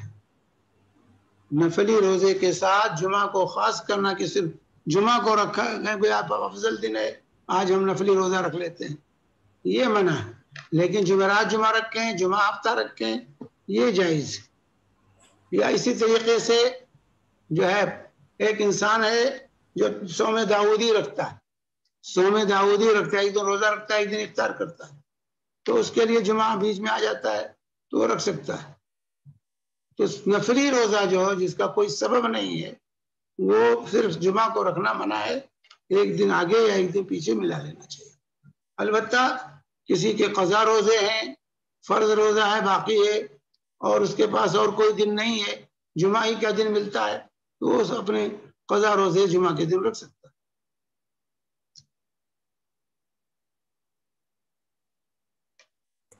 جی، اور کوئی سوال ہیں کسی کے پاس؟ سجاد بھائی، مجیب بھائی، آپ لوگ کے پاس؟ السلام علیکم ورحمۃ اللہ وبرکاتہ. شیخ کیسے ہیں آپ؟ وعلیکم السلام ورحمۃ اللہ وبرکاتہ. شیخ صاحب ایک بھائی نے سوال بھیجا تھا مجھے، وہ پوچھ لیتا ہوں میں. بھائی کا سوال یہ ہے کہ اسلام میں خون کی سزا، موت کی مطلب کسی نے کسی کا خون کیا تو اس کی سزا، موت کی سزا موت ہے یا دیا ہے؟ یہ نارمل اسلامی قانون کے حساب سے ہے. اسلامی قانون کے حساب سے اس کی 3 شکلیں ہیں. جی ایک تو قصاص ہے، جی دوسرا دیت ہے، اور تیسرا معافی ہے. جی اس کے ورثہ کو اختیار دیا جائے گا. مقتول کے ورثہ کو حق ہے چاہے تو قصاص طلب کریں اور چاہے تو دیت پر راضی ہو جائیں اور چاہیں تو سرے سے معاف کر دیں. جی شیخ سوال یہ نہیں ہے، سوال ان کا یہ ہے کہ ہم ان کے کنٹری میں، خیر کنٹری کا نام نہیں لینا چاہیے، ان کے کنٹری میں کیونکہ حکومت ان کی نہیں ہے تو وہاں وہ یہ لاگو نہیں ہوتا. تو کسی نے ان کے بھائی کا اگر قتل کیا تو کیا وہ بدلہ لے سکتے ہیں؟ بدلہ بیت قانون کو اپنے ہاتھ میں آپ کیسے لیں گے؟ قانون کو آپ لیں گے تو اس طرح قتل خوری سے بچے، آپ ان کو ماریں گے، وہ آپ کو ماریں گے، اور اس طرح سلسلہ بڑھ جائے گا. تو ایسی صورت میں آپ کو صبر ہی کرنا پڑے گا. صبر کیجیے، اللہ سے دعا کیجیے.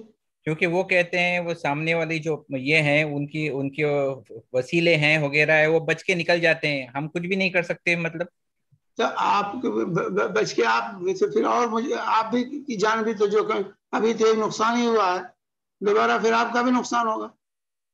بھائی حکومت ان کی ہے نا.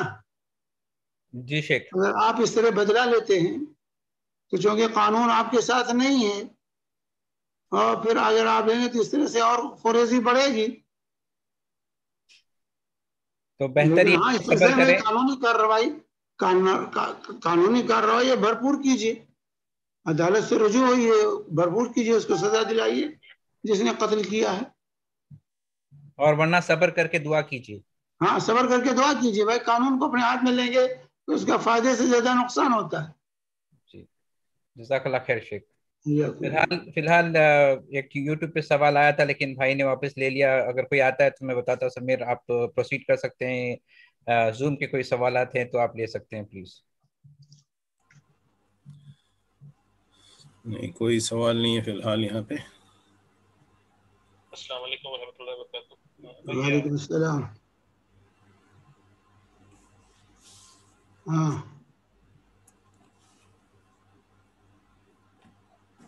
جی مطلب بھائی کی آواز لگ رہی تھی مجھے. نہیں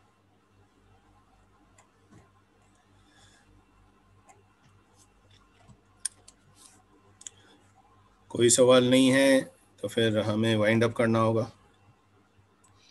مطلب بھائی نے مجھے ایک وائس نوٹ بھیجا ہے. انہوں نے جوائن کر نہیں سکے آج، اس لیے ان کا پہلا سوال یہ ہے کہ اگر مسجد میں گھستے ہیں تو پہلے تحیۃ المسجد پڑھنا ہے. اللہ کے رسول صلی اللہ علیہ وسلم نے اس کی تاکید کی ہے. لیکن اگر ہم بہت تھکے ہوئے ہیں اور ہم مسجد میں جا کے ڈائریکٹ بیٹھ جاتے ہیں تو کیا یہ گناہ ہوگا، گناہ کبیرہ ہوگا، کیا ہوگا؟ دیکھیے تحیۃ المسجد راجح قول یہ ہے کہ واجب ہے. یا تو آپ سنت جو نماز ہے وہ پڑھیں یا فرض میں شامل ہو جائیں. صرف بیٹھنا ہے تو تحیۃ المسجد پڑھ کے بیٹھ، کیونکہ خطبہ جمعہ کے دوران اللہ کے نبی صلی اللہ علیہ وسلم، صحیح بخاری کی روایت ہے، ایک صحابی آئے اور بیٹھ گئے تو اللہ کے نبی صلی اللہ علیہ وسلم نے کہا حل صلیت، کیا تو نے پڑھ لیا؟ انہوں نے کہا نہیں. کہا قوم فصلی، تو بیٹھے ہوئے کو کھڑا کر دیا کہ پڑھ کے بیٹھو. حالانکہ خطبہ جمعہ سننا واجب ہے اور وہ بیٹھ چکے تھے. اللہ کے وسلم نے خطبے کے دوران خطبہ بند کر کے ان سے سوال کیا، کہا حل صلیت، کیا تم پڑھ کے بیٹھے ہو؟ انہوں نے کہا نہیں. تو کہا قم فصلی، تو کھڑے ہو، پڑھو، پڑھ کر کے بیٹھو. اللہ اذا دخل احدكم المسجد والامام يخطب فلا يجلس حتى يركع ركعتين وليتجوز فيهما. جب تم میں سے کوئی شخص خطبہ جمعہ کے دوران آئے تو اس وقت نہ بیٹھے جب تک کہ 2 رکعتیں نہ پڑھ لے، لیکن ہلکی پڑھے. تو اس سے علماء کی ایک جماعت کہتی ہے کہ تحیۃ المسجد واجب ہے، اور یہ قول راجح ہے ان کا. اس لیے نہیں بیٹھنا چاہیے بلکہ 2 رکعت پڑھ کر کے بیٹھیے.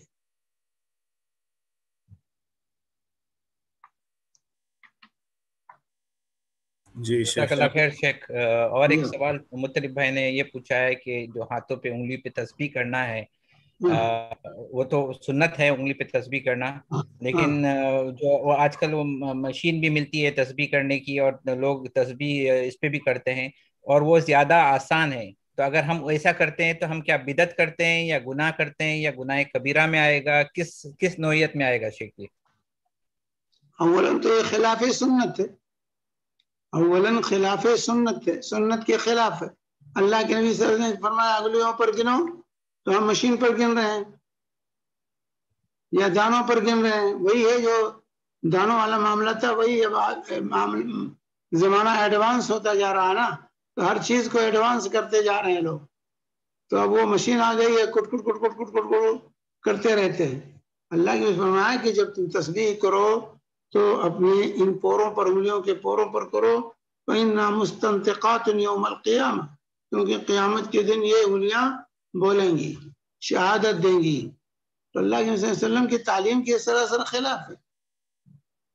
رسول علماء اس کو بدعت کہتے ہیں کہ یہ سب بدعات میں سے انگلیوں کے علاوہ دوسری چیزوں پر گننا. بہرحال خلاف سنت عمل ہے، اس سے اعتراض لازم ہے.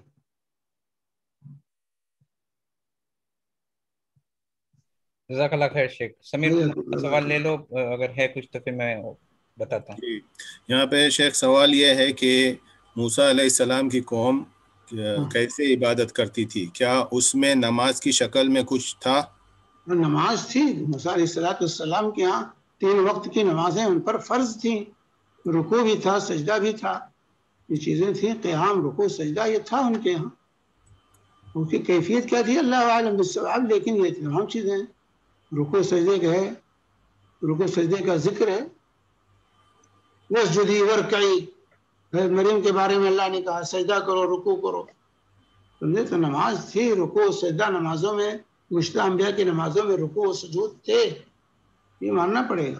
قیام تھا، رکوع تھا، سجود تھا، اور اس کی کیفیت اور حیت اللہ بہتر جانتا ہے، کیونکہ تفصیلات نہیں ہیں، لیکن نفس رکوع، نفس سجدہ یہ ان کے عام ان کی نمازوں میں تھا.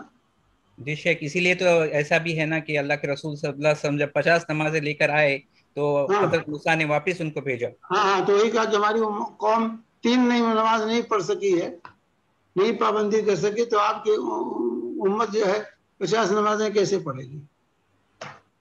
جی ڈاکٹر نصیر صاحب آپ کا ہاتھ اٹھا ہوا ہے، سوال کر سکتے ہیں آپ. السلام علیکم ورحمۃ اللہ وبرکاتہ. وعلیکم السلام ورحمۃ اللہ وبرکاتہ. مولانا، جو آج کل جو تمود سے لوگوں نے جو تعلیم حاصل کی ہے اور وہی تعلیم دوسرے لوگ بھی استعمال کر رہے ہیں مسلمانوں کے خلاف، جو یہود نصارہ سے ہٹ کے جو لوگ ہیں آج کل وہی استعمال ہو رہا ہے. پوری دنیا مسلمانوں کے خلاف استعمال ہو رہی ہے، وہی تھیوری ہے جو سے تعلیم حاصل کر رہے. جی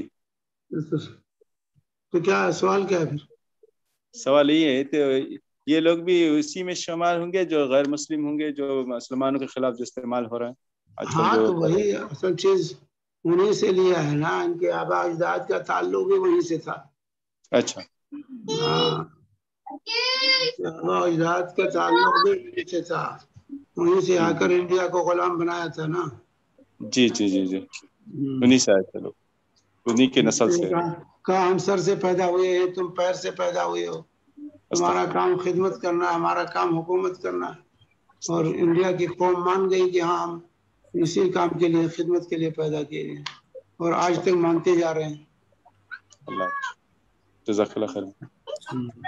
جزاک اللہ. یہاں پہ ایک سوال آیا ہوا ہے کہ ہندوستان کے بہت سارے صوبے میں شادی اور غم دونوں موقع پر دعوت سے پہلے میلاد کا پروگرام پابندی سے کیا جاتا ہے. اسلام میں کوئی اس کی وجود ہے؟ بند ہو گیا. میرے بھائی، محفل میلاد کا اسلام سے کوئی تعلق نہیں، اسلام نہیں ہے وہ، یہ من گڑت چیزیں ہیں جو انہوں نے کھانے پینے کے لیے، روزی روٹی کا اپنا ذریعہ بنا لیا. اللہ کے رسول صلی اللہ علیہ وسلم کے زمانے میں شادیاں ہوتی تھی، لیکن محفل میلاد منعقد نہیں ہوتی تھی. بات آئی کہ نہیں؟ اور پھر محفل میلاد آئی کہاں سے؟ روزانہ اللہ کے نبی صلی اللہ علیہ وسلم پیدا ہو رہے ہیں ہر محفل میں.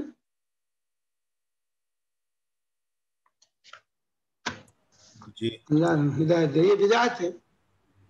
من احدث فی امرنا ھذا ما لیس منہ فہو رد. ہمارے اس دین میں جو چیز ایجاد کرے جو نہیں ہے وہ مردود ہے. تو یہ میلاد کی محفلیں جو قائم کی جا رہی ہیں بدعت ہے. علیکم بسنتی اور سنت الخلفاء الراشدین المہدیین عضوا علیہا بالنواجذ. ہمیں دیکھنا ہوگا بھائی رسول اللہ صلی اللہ علیہ وسلم کے زمانے میں، صحابہ کے زمانے میں، خلفاء راشدین کے زمانے میں، تابعین کے، کیا شادیاں ان کے یہاں نہیں ہوتی تھی؟ کیا شادی کی محفلوں میں وہ محفل میلاد قائم کرتے تھے؟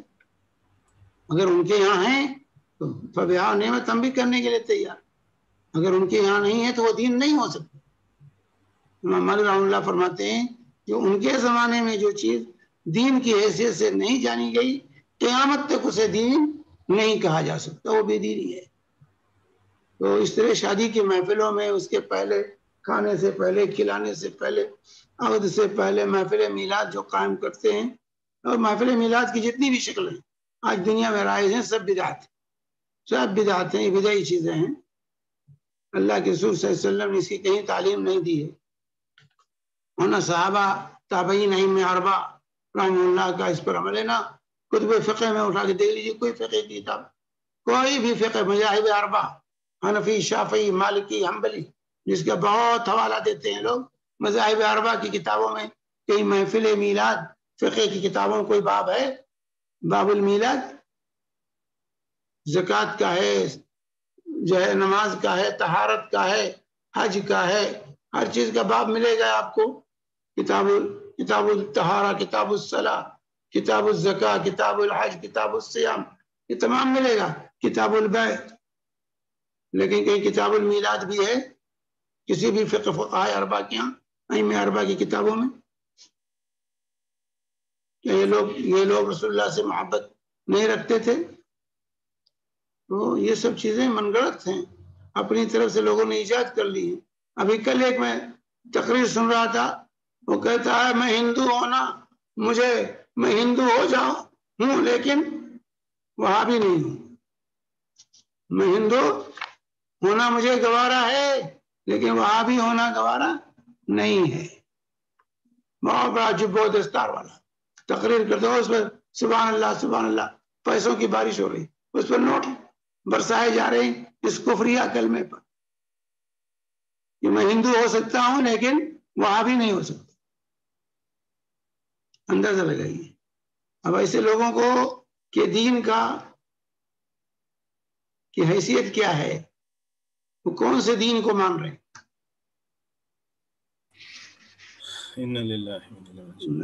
شیخ یہاں پہ ایک سوال آیا ہوا ہے کہ کچھ گورنمنٹ کی طرف سے ایک یہ ہے کہ ایسا اگر آپ نے فارم بھرے اور جمع کیے تو جو لوگ کووڈ سے مر گئے ہیں ان کو 4 لاکھ روپے معاوضہ مل جائے گا. تو کیا یہ لینا جائز ہے اسلام میں؟ حکومت دے رہی ہے نا، یعنی وہ ایک مینجمنٹ ایکٹ ہے، ایک رول ہے جس کے تحت یہ کہا گیا ہے. اگر حکومت دے رہی ہے تو لینے میں کوئی حرج نہیں. حکومت اگر دے رہی تو لینے میں کوئی حرج نہیں. اور قسمت والے ہوں گے جو ملے گا تو اب پتہ نہیں ملتا بھی ہے کہ نہیں ملتا. جی تو کاغذ کی کارروائی تک رہتا ہے اور اس میں بھی 60% اور 40% کا معاملہ رہتا ہے. 40% پہلے جمع کر دو پھر آپ کو چیک ملے گا. جی یہاں پہ 2 ہاتھ اٹھے ہوئے ہیں. جاوید بھائی کا واپس ہاتھ اٹھا ہوا ہے سیکنڈ ٹائم، اور پھر سجاد بھائی. السلام علیکم شیخ صاحب. وعلیکم السلام ورحمۃ اللہ وبرکاتہ. شیخ صاحب میں بھی ایک نکاح میں ایسے ہی پہنچا تھا جیسے سمیر بھائی نے بول رہے تھے، وہ میلاد کا کچھ پڑھنا شروع ہو گئے، سارے کھڑے ہو گئے، میں بیٹھا رہا، مجھے عجیب لگا مجھے خود کو. تو ویسے موقع پر کیا کرنا چاہیے شیخ صاحب؟ ہاں بیٹھے رہیے، آپ اٹھ کے چلے جائیے وہاں سے. صحیح بات ہے. بیٹھے نہ رہیے، وہاں سے اٹھ کر کے چلے جائیے. جی جب اللہ کی کتاب کے ساتھ کھیل کیا جائے، اللہ کی شریعت کو توڑا جائے، ایسی محفل میں بیٹھنا جائز نہیں ہے. وَلَا تَخُذْ بَعْدَ الذِّكْرِ مَعَ الْقَوْمِ الظَّالِمِينَ، ایسے ظالم لوگوں کے ساتھ بیٹھنا جائز نہیں ہے. وہاں سے اٹھ کے آپ کو چلے آنا چاہیے. جزاک اللہ خیر شیخ. حیاکم اللہ، بارک اللہ. شیخ دو سوال یوٹیوب پہ آئے ہیں، حالانکہ اس کے جواب پہلے آ چکے ہیں، لیکن کیونکہ آئے ہیں تو جواب دے دیجیے. پہلا سوال یہ ہے کہ شوال کے 6 روزے اگر ساتھ رکھ لیں گے اور اس کے اگر پیر اور جمعرات آ گئے تو کیا الگ سے دوبارہ اسے رکھنا پڑے گا؟ مجھے لگتا ہے وہ کہنا چاہتے ہیں کہ کیا ہم شوال کے روزے پیر اور جمعرات کے ساتھ رکھ سکتے ہیں، کیا انہیں دوبارہ رکھ سکتے ہیں. دونوں فضیلتیں حاصل ہو جائیں گی. بھائی پیر ہے، جمعرات ہے، شوال بھی ہے اور ایام 20 بھی ہے، تو 3 فضیلتیں حاصل ہو جائیں گی آپ کو. یہ روزے جمع ہو سکتے ہیں ایک ساتھ. پیر کا دن ہے، اس کا ثواب مل جائے گا. شوال میں ہے، شوال کا ثواب مل جائے گا. اور اگر 13، 14، 15 تاریخوں میں سے کوئی تاریخ ہے تو اس کا بھی اجر مل جائے گا آپ کو. بس 3 فضیلتیں جمع ہو جائیں گی، اس کو الگ سے رکھنے کی ضرورت نہیں. جزاک اللہ خیر شیخ. اور 2 سوال آ گئے ہیں اسی دوران. ایک سوال یہ ہے کہ خواتین اگر ایام میں جو روزے چھوٹ جاتے ہیں رمضان کے بعد شوال کے مہینے میں پہلے روزوں کی قضا پوری ہوگی یا شوال کے روزوں کے بعد وہ رکھ سکتے ہیں؟ دیکھیے، شوال کے روزے ان کے لیے ہیں جو رمضان کے روزے رکھ چکے، کیونکہ اللہ کے رسول کی جو حدیث ہے، من صام رمضان ثم اتبعہ 6 من شوال کان کصیام الدہر. جس نے رمضان کے روزے رکھ لیے پھر شوال میں سے 6 روزے رکھے تو گویا کہ اس نے پورے سال روزے رکھے، کیونکہ رمضان کا 1 مہینے کا روزہ 10 مہینے کے برابر ہوگا اور 6 دن کا روزہ 60 دن کے برابر ہوگا. تو اس طریقے سے 12 مہینے کا روزہ ہو گیا. تو جس نے ابھی رمضان کا رکھا ہی نہیں تو شوال کی فضیلت اس کو حاصل نہیں ہوگی. شوال کی فضیلت کس کے لیے ہے؟ جو رمضان کا روزہ رکھ چکا. پورے نہیں ہوں گے اس کے، 1 مہینہ تو پورا ہی نہیں ہوا، 10 مہینے کیسے ہوں گے اس کے؟ تو یہ فضیلت جو ہے یہ اس کے لیے ہے جو رمضان کا روزہ رکھ کر پھر شوال کے روزے رکھتا ہے. اس لیے جن خواتین کے روزے رمضان کے چھوٹے ہوئے ہیں اگر وہ شوال کا رکھنا چاہتی ہیں تو پہلے رمضان کی قضا کریں، اس کے بعد شوال کے روزے رکھیں. جزاک اللہ خیر شیخ. اور 2 سوال اور آئے ہوئے ہیں، جیسے ایک سمیر میں پورے کر لیتا ہوں، اگر پھر بعد میں آتے ہیں تو پھر بتاؤں گا.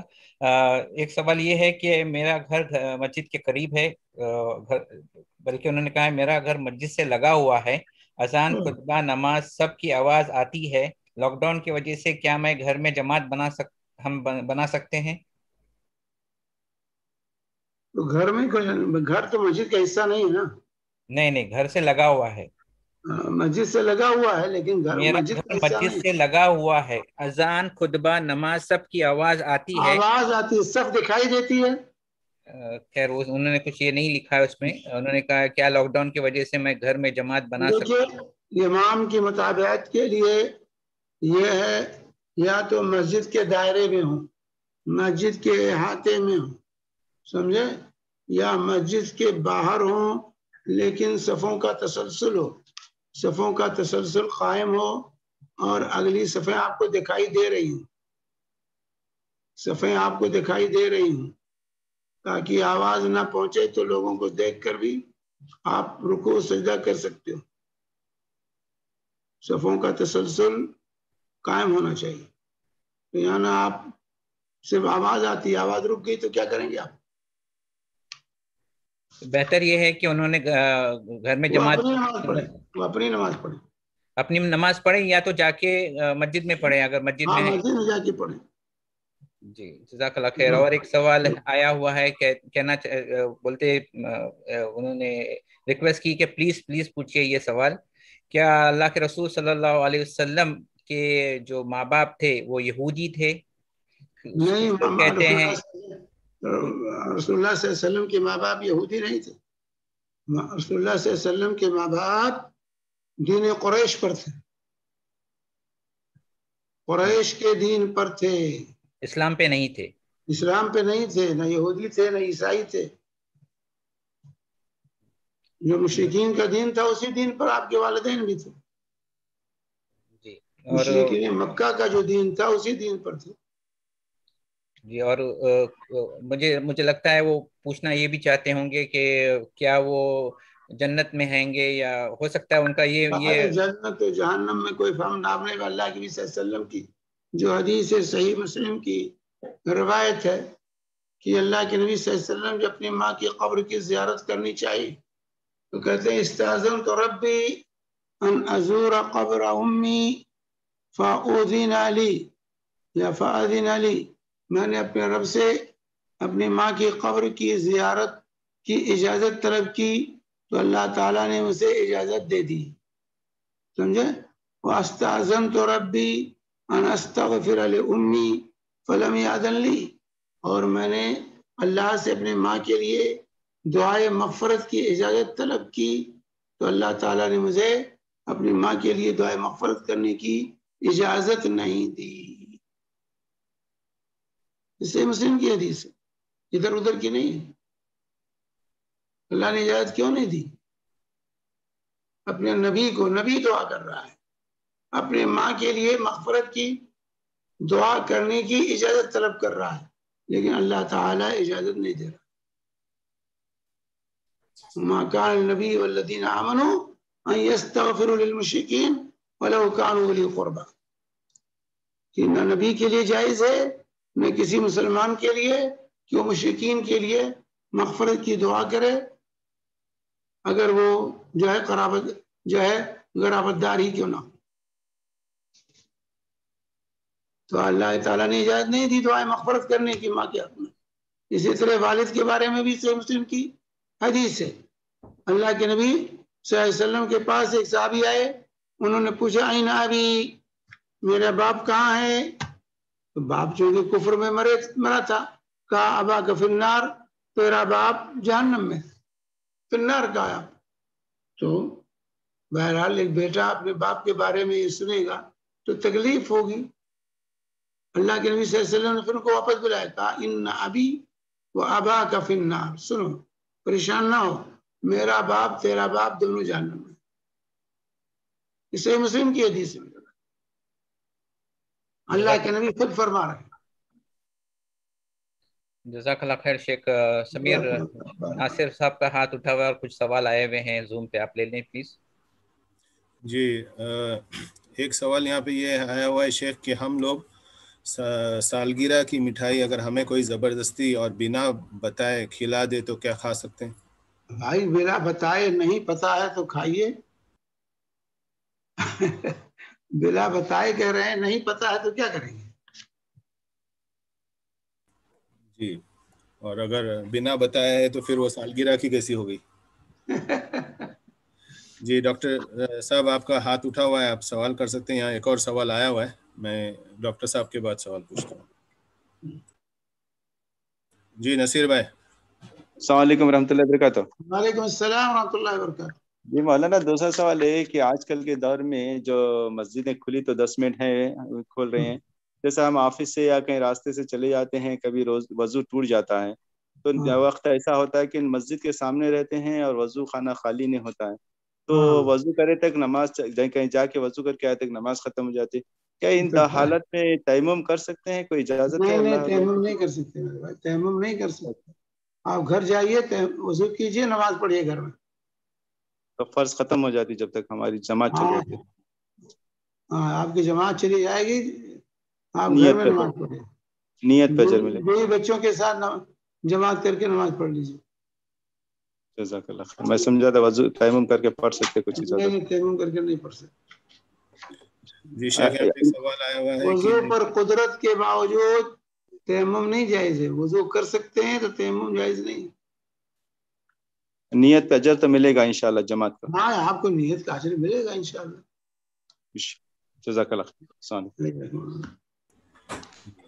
شیخ یہاں پہ سوال آیا ہوا ہے کہ اگر جو مرد حضرات ہیں وہ عورتوں کا حصہ نہیں دیتے ہیں یہ اس میں اپنے جائیداد میں، جائیداد، تو کیا وہ جو عورتیں ہیں، وہ جو خاتون ہیں، وہ لوگ اپنا حق کے لیے یعنی فائٹ کر سکتے ہیں، یا خاموش رہنا چاہیے اور رشتہ داری کو برقرار رکھنا چاہیے؟ نہیں، خاموش نہیں رہنا چاہیے.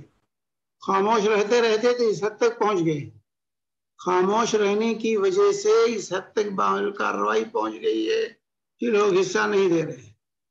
نہیں، اپنا حق ہے، ان کو طلب کرنا چاہیے. لیکن شیخ اس سے پھر یہ ختم ہو جاتے ہیں اپنے آپسی تعلقات اور رشتے. ہاں، تو شروع میں کچھ ختم ہوں گے، بعد میں جب عادت ہو جائے گی تب ختم ہو جائے. آپ نہ ختم کیجئے، دوسرا کوئی ختم کر رہا ہے، ٹھیک ہے. جی شیخ، یہاں پہ ایک اور سوال یہ آیا ہوا ہے کہ جمعہ مبارک کی پوسٹ آج کل بہت زیادہ ہو گئی ہے، ان لوگوں کو کیسے سمجھائیں کہ یہ صحیح نہیں ہے؟ یہ بدعت ہے. جمعہ مبارک کی پوسٹ بدعت ہے، کیونکہ رسول اللہ صلی اللہ علیہ وسلم کے زمانے میں، صحابہ کے زمانے میں بھی جمعہ آتا تھا، لیکن کوئی اس کی مبارکبادی ایک دوسرے کو نہیں دیتا تھا. صحابہ، تابعین، طبع تابعین، یہ واٹس ایپ اور فیس بک شروع ہونے سے پہلے تک جو ہے کہیں پورے زمانوں میں، ان صدیوں میں کبھی بھی یہ کام نہیں ہوا کہ کوئی جمعہ کی مبارکبادی دیتا ہو. لیکن جب سے یہ سہولت آئی ہے واٹس ایپ وغیرہ کی، تو اب فری میں سب کام ہو رہا ہے، تو جمعہ مبارک بھی چل گیا ہے. تو یہ بدعت ہے. یہ بدعت، ابھی پیسہ لگ جائے، ابھی اسی پر 1 ریال لگا کہ جو ہے واٹس ایپ والا کہ 1 ریال لگے گا، تو کوئی مبارکبادی نہیں دے گا. بلکہ اس کو جواب دے دینا چاہیے تھا، ہفتہ مبارک، اتوار مبارک، روزانہ مبارکبادی دو. جی جی جی. سجاد بھائی، آپ کا ہاتھ اٹھا ہوا ہے، سوال کر سکتے ہیں. جی شیخ، 2 سوال ہیں، اور پہلا سوال یہ ہے کہ کیا یاسو بھی نبی تھے؟ نہیں، یسوع نبی نہیں تھے. یسوع جو یعقوب کے 2 بیٹے تھے، یسوع اور یعقوب. یعقوب نبی تھے، یسوع نبی نہیں تھے. اور یسوع کی اولاد پورے فلسطین میں رہ گئی، وہ لوگ نہیں گئے. جو فلسطینی ہیں اس میں ان کی نسل بھی پہنچتی ہے یسوع تک، یسوع کے ذریعے ابراہیم علیہ السلام تک.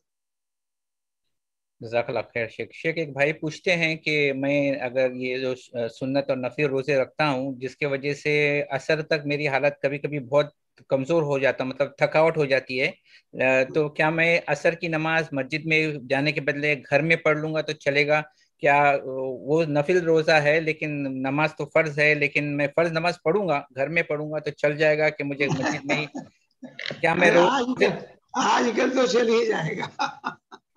جی، تو وہی وہ کہہ رہے، کیونکہ انہوں نے سنا ہے کہ ایک روزہ رکھتے ہیں تو 70,000 سال کی دوری ہوتی ہے جہنم میں اور بندے میں. تو میں وہ نفل اور سنت نماز روزہ رکھنا چاہتا ہوں، لیکن جب عصر تک بہت حالت بری ہو جاتی ہے تو پھر کیا میں گھر میں نماز پڑھ لوں؟ بھائی، اگر حالت بری ہو جاتی ہے تو ایسے حالات کا خیال رکھا گیا ہے، سمجھا؟ لا یکلف اللہ نفسا الا وسعہا. اگر آپ کو مسجد جانے میں پریشانی ہو رہی ہے، ٹھیک ہے، پڑھ لیجیے آپ گھر میں. جزاک اللہ خیر. سمیر، یہاں پہ میرے پاس فی الحال تو سوال ختم ہیں، اگر ہیں کچھ آتے ہیں تو بتاتا ہوں. ویسے بھی 2:50 ہو گئے ہیں، 2:56 کی آئی تھنک اذان ہے. اور کسی کے پاس کوئی سوال یہاں پہ تو نہیں ہے. آپ کے پاس کچھ آیا ہے تو لے لیجئے، نہیں تو پھر ہم اگلے ہفتے انشاءاللہ پھر ملیں گے، کیونکہ اسی ٹاپک پہ کنٹینیویشن ہے، کیونکہ پورا ٹاپک ہوا نہیں ہے. تو جی، جزاک اللہ خیراً. جیسے پہلے بھی کہا گیا تھا، اچھا، وائنڈ اپ کرنے سے پہلے ایک اور ہاتھ اٹھا ہوا ہے، ارحام کا. سوال کر سکتے ہیں.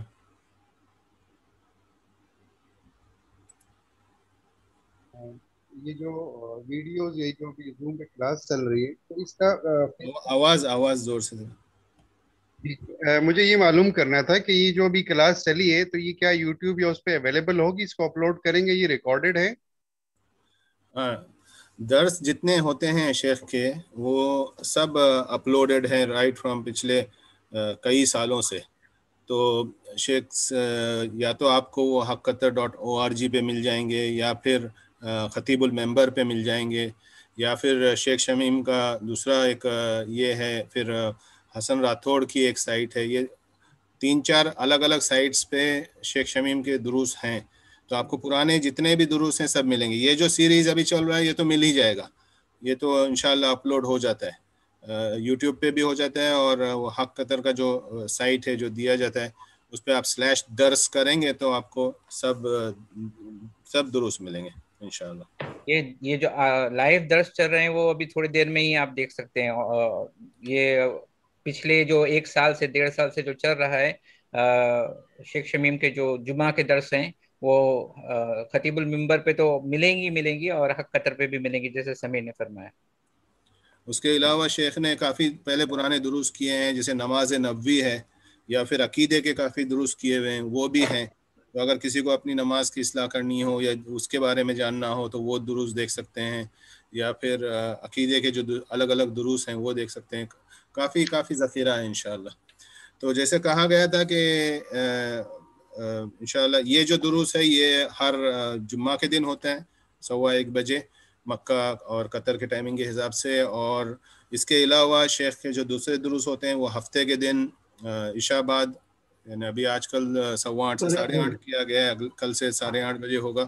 وہ ہفتے کے دن قرآن کی تفسیر ہے, اور پیر کے دن خلفائے راشدین پہ کا سیریز چل رہا ہے, حضرت ابوبکر اور عمر عثمان اس پہ. تو یہ فی الحال یہ 3 دروس کے سیریز چل رہے ہیں. جن کو بھی اٹینڈ کرنا ہو ان کے لنکس آلریڈی وہ سیم لنک ہے ہر ہفتے. اگر جمعہ کا بھی اگر ٹائٹل چینج ہوتا ہے لیکن لنک سیم رہتا ہے, آپ اسی لنک پہ کلک کر کے جوائن کر سکتے ہیں. اس میں سمیر بتا دینا یہ ہوگا کہ جو عقیدے کے اور نماز کے وہ ایک درست نہیں ہے, کمپلیٹ کتاب ہے جو ماشاءاللہ شیخ نے لی ہے. کچھ درست تو 50 لیکچرز کے اوپر کے ہیں, ہر ایک لیکچر پونے گھنٹے سے 1 گھنٹے تک ہے, پوری تفصیل کے ساتھ ہے وہ. اور ایون عقیدے کے جو دروس ہیں وہ اس لنک پہ جائیں گے آپ, جو درس کی لنک ہے, اور حق قطر کی جو درس کی لنک ہے اس میں ماشاءاللہ کافی ذخیرہ ہے. انسان نے وقت نکال کے تھوڑا سیرت کا بھی جی شیخ سیرت کی بھی ہے, اور کافی کچھ ہے اس میں. جیسے شیخ نے کہا کہ اس سے پہلے یعنی کووڈ آنے سے پہلے ہم لوگ کا سیرت کا لائیو درس چلتا تھا, تو وہ بھی اپلوڈڈ ہے. اسی کے ساتھ انشاءاللہ آج وائنڈ اپ کرتے ہیں شیخ. اگلے ہفتے تک کے لیے دعا کیجیے. انشاءاللہ. سبحانک اللہم و بحمدک اشہد ان لا الہ الا انت استغفرک و اتوب الیک. اللہم تقبل منا هذا.